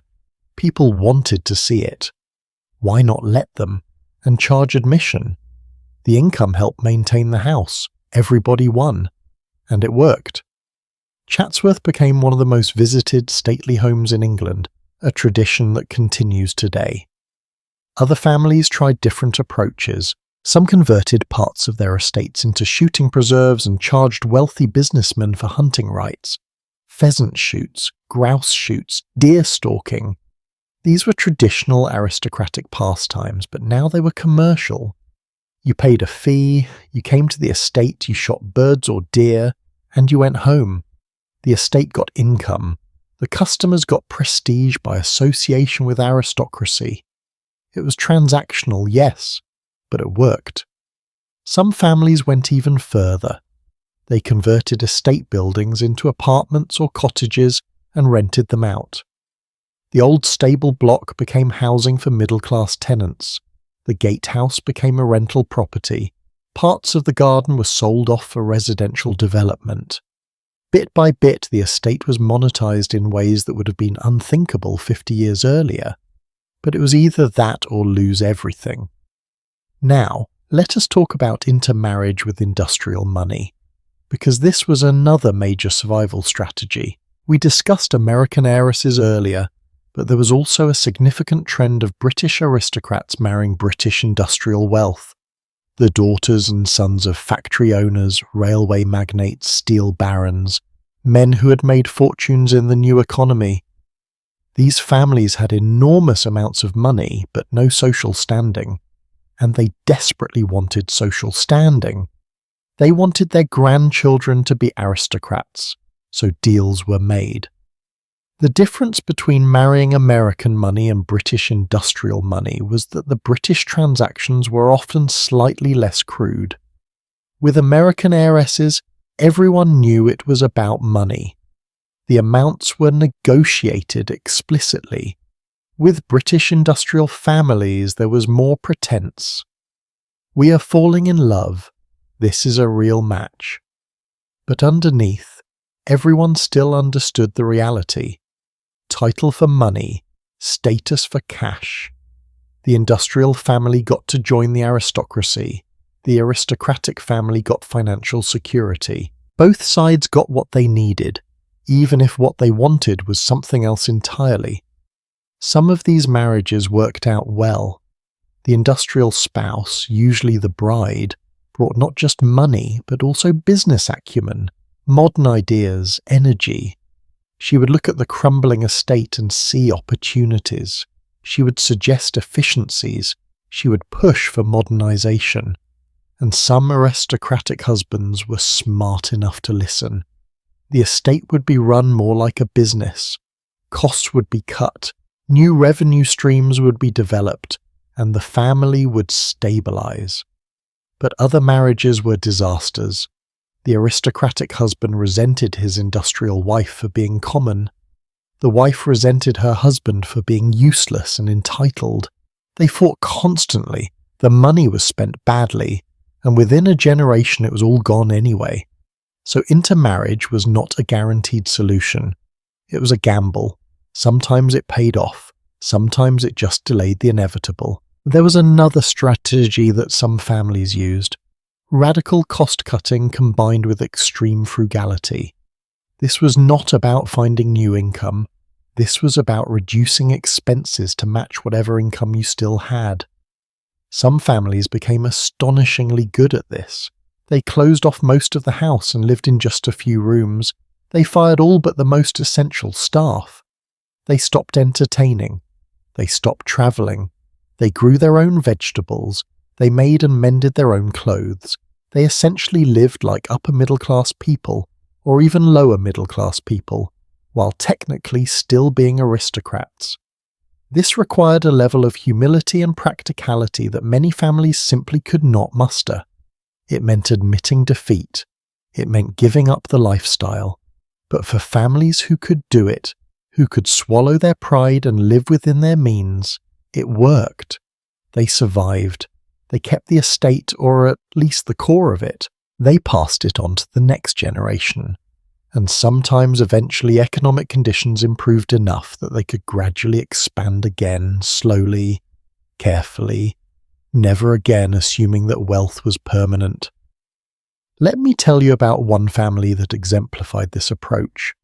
A baronial family in Scotland. When the agricultural depression hit, their income dropped by over 60%. They could not maintain their castle or their staff, but instead of borrowing money or selling off assets in a panic, they made a plan. They moved out of the main castle entirely and into a smaller house on the estate. They rented out the castle to wealthy tourists during summer months. They fired all their staff except for one housekeeper and one estate manager. The Baron and his wife did their own cooking, cleaning, basic maintenance.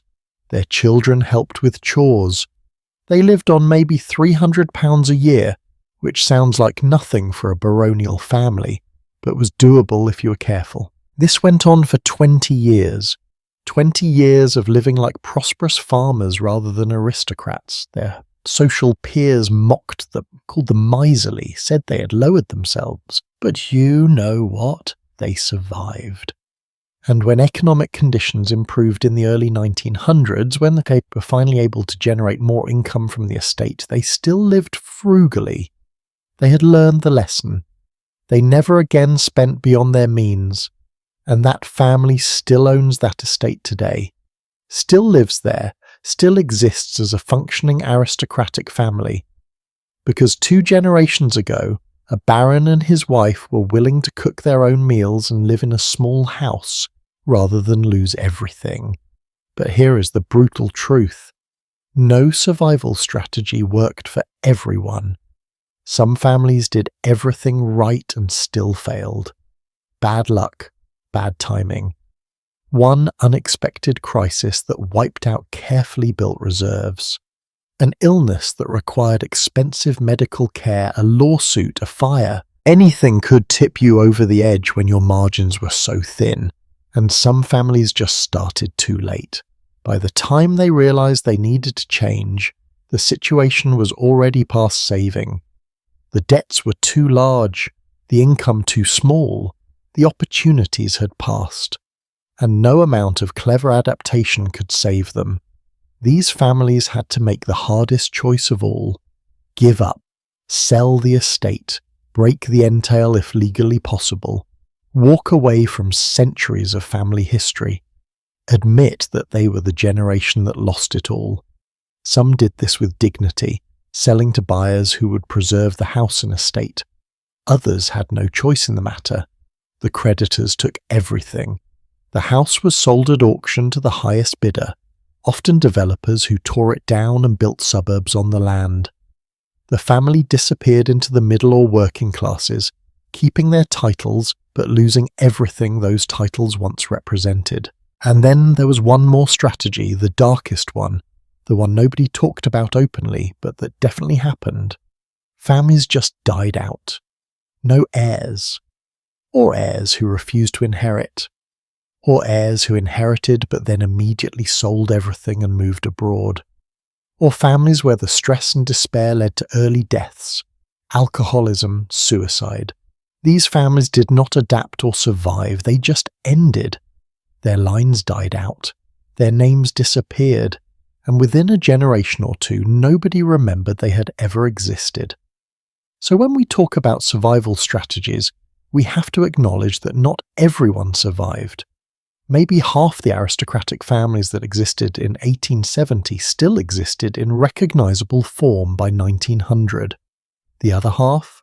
Gone, scattered, dissolved into the broader population. And maybe that was not entirely a bad thing. Maybe some systems deserve to collapse. Maybe some structures are so outdated, so dysfunctional, so harmful that their disappearance makes room for something better. But for the people living through that collapse, the individuals and families watching their entire world end, it was not a philosophical question about social progress. It was personal tragedy. And understanding both perspectives, the big historical picture and the individual human cost. That is what we need to do as we come to the end of this story and try to figure out what it all meant. Every empire falls, every dynasty ends, every system, no matter how ancient, how powerful, how seemingly permanent, eventually crumbles. This is not pessimism. This is just history. The Roman Empire fell. The Byzantine Empire fell. The Mongol Empire fell. Empires that lasted centuries, that seemed invincible, that their citizens believed would endure forever.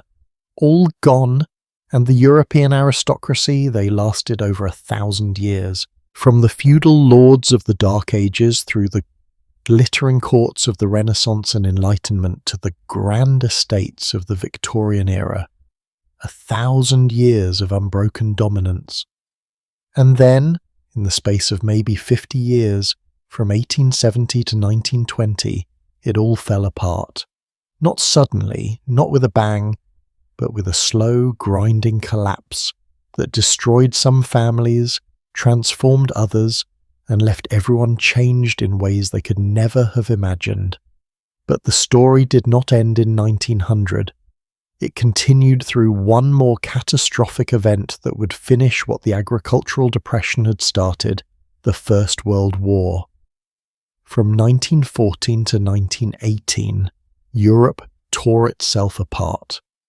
And the aristocracy, who had always seen war as their natural domain, who had led armies and commanded troops for centuries, discovered that modern industrial warfare did not care about noble birth or ancient titles. Shells and machine guns killed aristocrats and commoners with equal efficiency, and they killed them in numbers that were absolutely staggering. The statistics are horrifying. In Britain, a higher percentage of aristocrats and upper-class men died in World War I than any other social class. Why? Because they served as officers, and officers had to lead from the front. They had to be visible. They had to set an example, and being visible in trench warfare meant being a target. Entire generations of aristocratic families were wiped out. Eldest sons, who would have inherited the estates, younger sons, who might have been spares, all dead in the mud of Flanders or the trenches of the Somme, gone before they could marry, have children, continue the family line. And even for families where someone survived to inherit, the war destroyed what little remained of their economic viability. The massive death duties we discussed earlier, they were bad enough in peacetime, but when an old duke died in 1915 and his son inherited, and then the son died at the front in 1916 and the grandson inherited, you had 2 rounds of death duties within a year, on estates that were already struggling. Many families simply could not survive that. The estate was sold to pay the taxes, the family scattered, the line ended, not with glory but with a tax bill and an auctioneer's gavel. The war also destroyed something less tangible but equally important: the moral authority of the aristocracy. Before the war, the aristocracy could claim they deserved their position because they led, they fought, they sacrificed. They were not just rich parasites, they earned their status through service. But the war showed everyone that the aristocracy did not have any special wisdom or ability. They made catastrophic decisions. They sent millions to die in pointless offensives. They showed themselves to be just as fallible, just as capable of stupidity and hubris as anyone else. And after the war, people started asking harder questions. Why do these families get special privileges? Why do they own so much land? Why do they have titles and seats in Parliament based on nothing but birth? The answers, which had seemed self-evident for centuries, suddenly seemed inadequate. By 1920, the aristocracy as a dominant political and economic force in Europe was finished. Oh, they still existed. Some families still had their estates. Some still had money. Some still had influence. But the system was broken. The assumption that birth determined worth was no longer accepted. The idea that society should be organized as a hierarchy with aristocrats at the top was no longer unquestioned. The world had moved on, and the aristocracy, the survivors anyway, had to figure out how to exist in a world that did not particularly want or need them anymore. So what happened to them? The ones who served, well, they adapted. Again, they had to. Some became essentially museum curators of their own homes, opening estates to tourists, selling tickets, running gift shops, turning their ancestral homes into businesses. It was undignified by the old standards, but the old standards were dead, and at least this way the houses survived. The history was preserved even if the families who preserved it were now essentially working for a living like everyone else. Others gave up entirely, sold everything, moved abroad, started new lives where nobody knew their titles or cared about their ancestry. Some of these people were remarkably successful. Freed from the burden of maintaining appearances, they discovered talents and abilities they never knew they had. They became business people, artists, writers, professionals.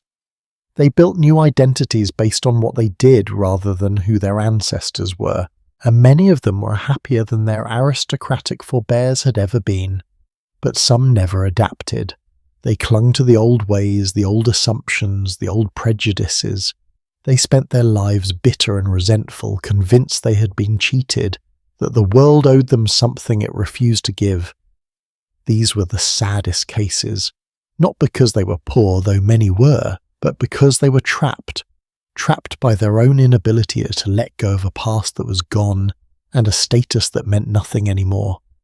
They died angry, feeling like failures, having wasted their entire lives waiting for a restoration that never came.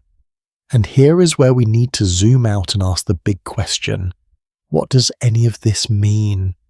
Why should we, living in the 21st century, care about what happened to European aristocrats over 100 years ago? And the answer is, because the lessons are universal and eternal. This is not just a story about aristocrats. This is a story about what happens when the world changes and you refuse to change with it.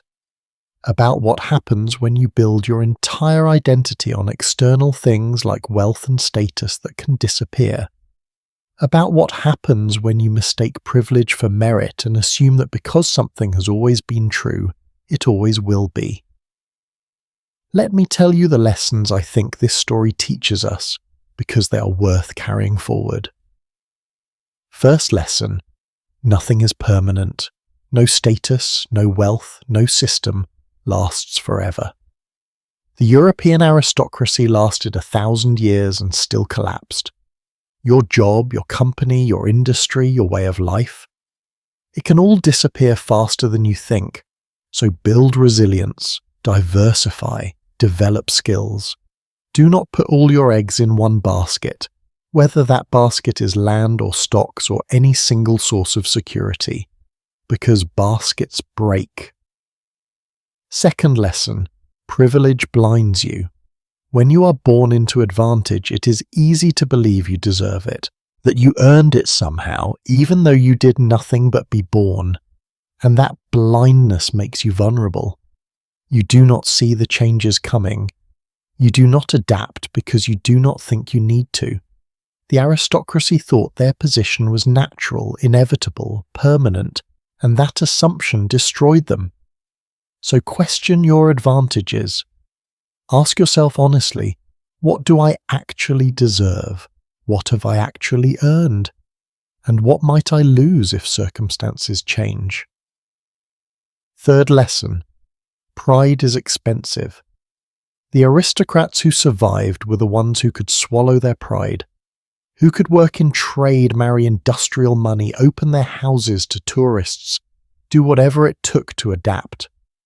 The ones who insisted on maintaining old standards, on refusing to lower themselves, on clinging to pride when they had nothing else. They perished. Pride is a luxury you can only afford when you have resources to waste. When you do not, pride kills you. So learn when to let go. Learn when dignity means accepting reality rather than denying it. Fourth lesson: invest in your children's future, not their past. The aristocrats who prepared their children to be gentlemen of leisure did those children a terrible disservice. They trained them for a world that was disappearing. The smart parents, the ones whose children survived and thrived, gave them real skills, taught them how to work, taught them how to adapt, taught them that status is temporary but ability is portable. So if you have children, or if you're young yourself, think hard about what skills matter. What can you do that will be valuable no matter how the world changes? That is what you should develop. Fifth lesson: community matters more than status. The fallen aristocrats who suffered most were the ones who lost their social connections, who were rejected by friends, who ended up isolated. The ones who survived with their sanity intact were the ones who built real relationships, who valued people for who they were, not what they could do for you, because when you have nothing, real friendship is everything, and you find out very quickly who your real friends are. So build relationships based on genuine connection, not transactional benefit, because someday you might need them. Sixth lesson: systems that cannot adapt deserve to collapse. The aristocracy had 1,000 years to reform itself, to create a more just and equitable system, to share power and opportunity more broadly. They did not. They clung to privilege and exclusivity until external forces destroyed them. And maybe that was not a tragedy. Maybe that was justice. Every system that refuses to evolve, that serves only the interests of those at the top while ignoring the needs of everyone else, will eventually collapse. The only question is how much damage it does on the way down. So if you are on a part of a system that seems broken, work to change it from within before external forces destroy it entirely. And finally, seventh lesson: losing everything can be a gift. Not always, not for everyone. But for some people, having their comfortable assumptions shattered, having their identity stripped away, having to rebuild from nothing, that was the best thing that ever happened to them. It forced them to discover who they really were, what they were really capable of, what really mattered. The aristocrats who adapted successfully often said years later that losing their status was painful but also freeing, that building a life based on their own efforts was more satisfying than maintaining one based on inherited privilege. That being valued for what they did was better than being valued for who their ancestors were. So if you are going through a major life disruption right now, if you feel like your world is collapsing, remember, endings can be beginnings. Loss can create space for growth. Sometimes you have to lose everything to find out what you are really worth. Now, are these lessons we actually learn? That is the question, is it not?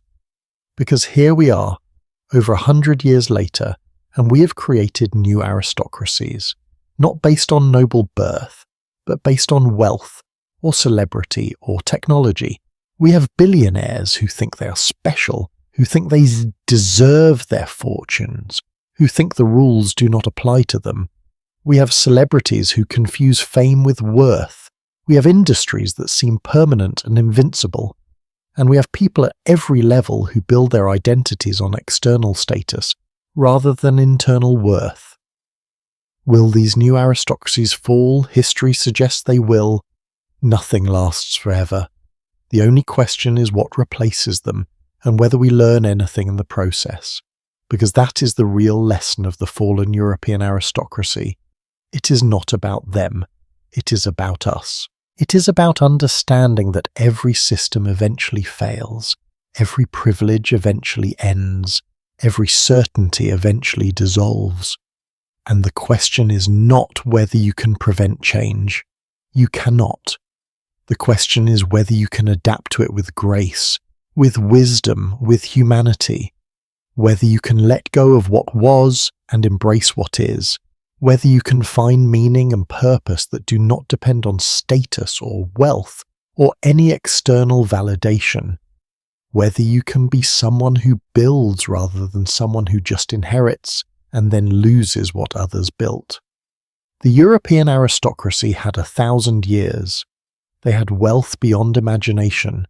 They had power, privilege, every advantage, and they lost it all within a few generations because they could not adapt, could not change, could not let go of the past. Do not be like them. Be someone who learns, who adapts, who values the right things, who builds real skills and real relationships and real character, because those are the only things you can take with you when everything else falls apart. And trust me, eventually everything else falls apart. So that is our story. From opera boxes to boarding houses, from palaces to poverty, from the heights of privilege to the depths of despair. It is a story that played out over 50 years and touched millions of lives. It destroyed some people and transformed others. It ended an era and began a new one. And it left us with lessons that are just as relevant today as they were 150 years ago, if we are wise enough to learn them. Thank you for staying with me through this long journey. Thank you for listening to these stories, these tragedies and triumphs, these failures and successes. I hope they made you think. I hope they made you feel. I hope they helped you understand something about human nature, about history, about the world we live in, and I hope maybe they helped you understand something about yourself, about what you value, about what really matters, about how you might navigate your own uncertain future in a world that never stops changing.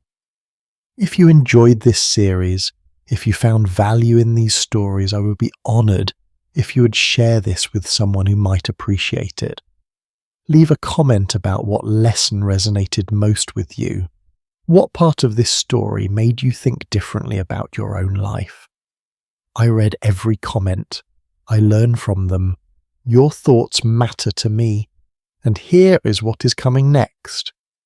We have more stories to tell, more journeys through history that reveal truths about the present, more forgotten tales of people who faced impossible circumstances and either triumphed or failed in ways that teach us something profound. History is not just dates and facts. History is human drama. History is us, just in different costumes, and I cannot wait to explore more of it with you. Until then, sleep well, dream deep, and remember, in the end, the only thing that truly belongs to you is who you choose to be. Everything else is temporary. Everything else is borrowed. Everything else can disappear in an instant. So be someone worth being.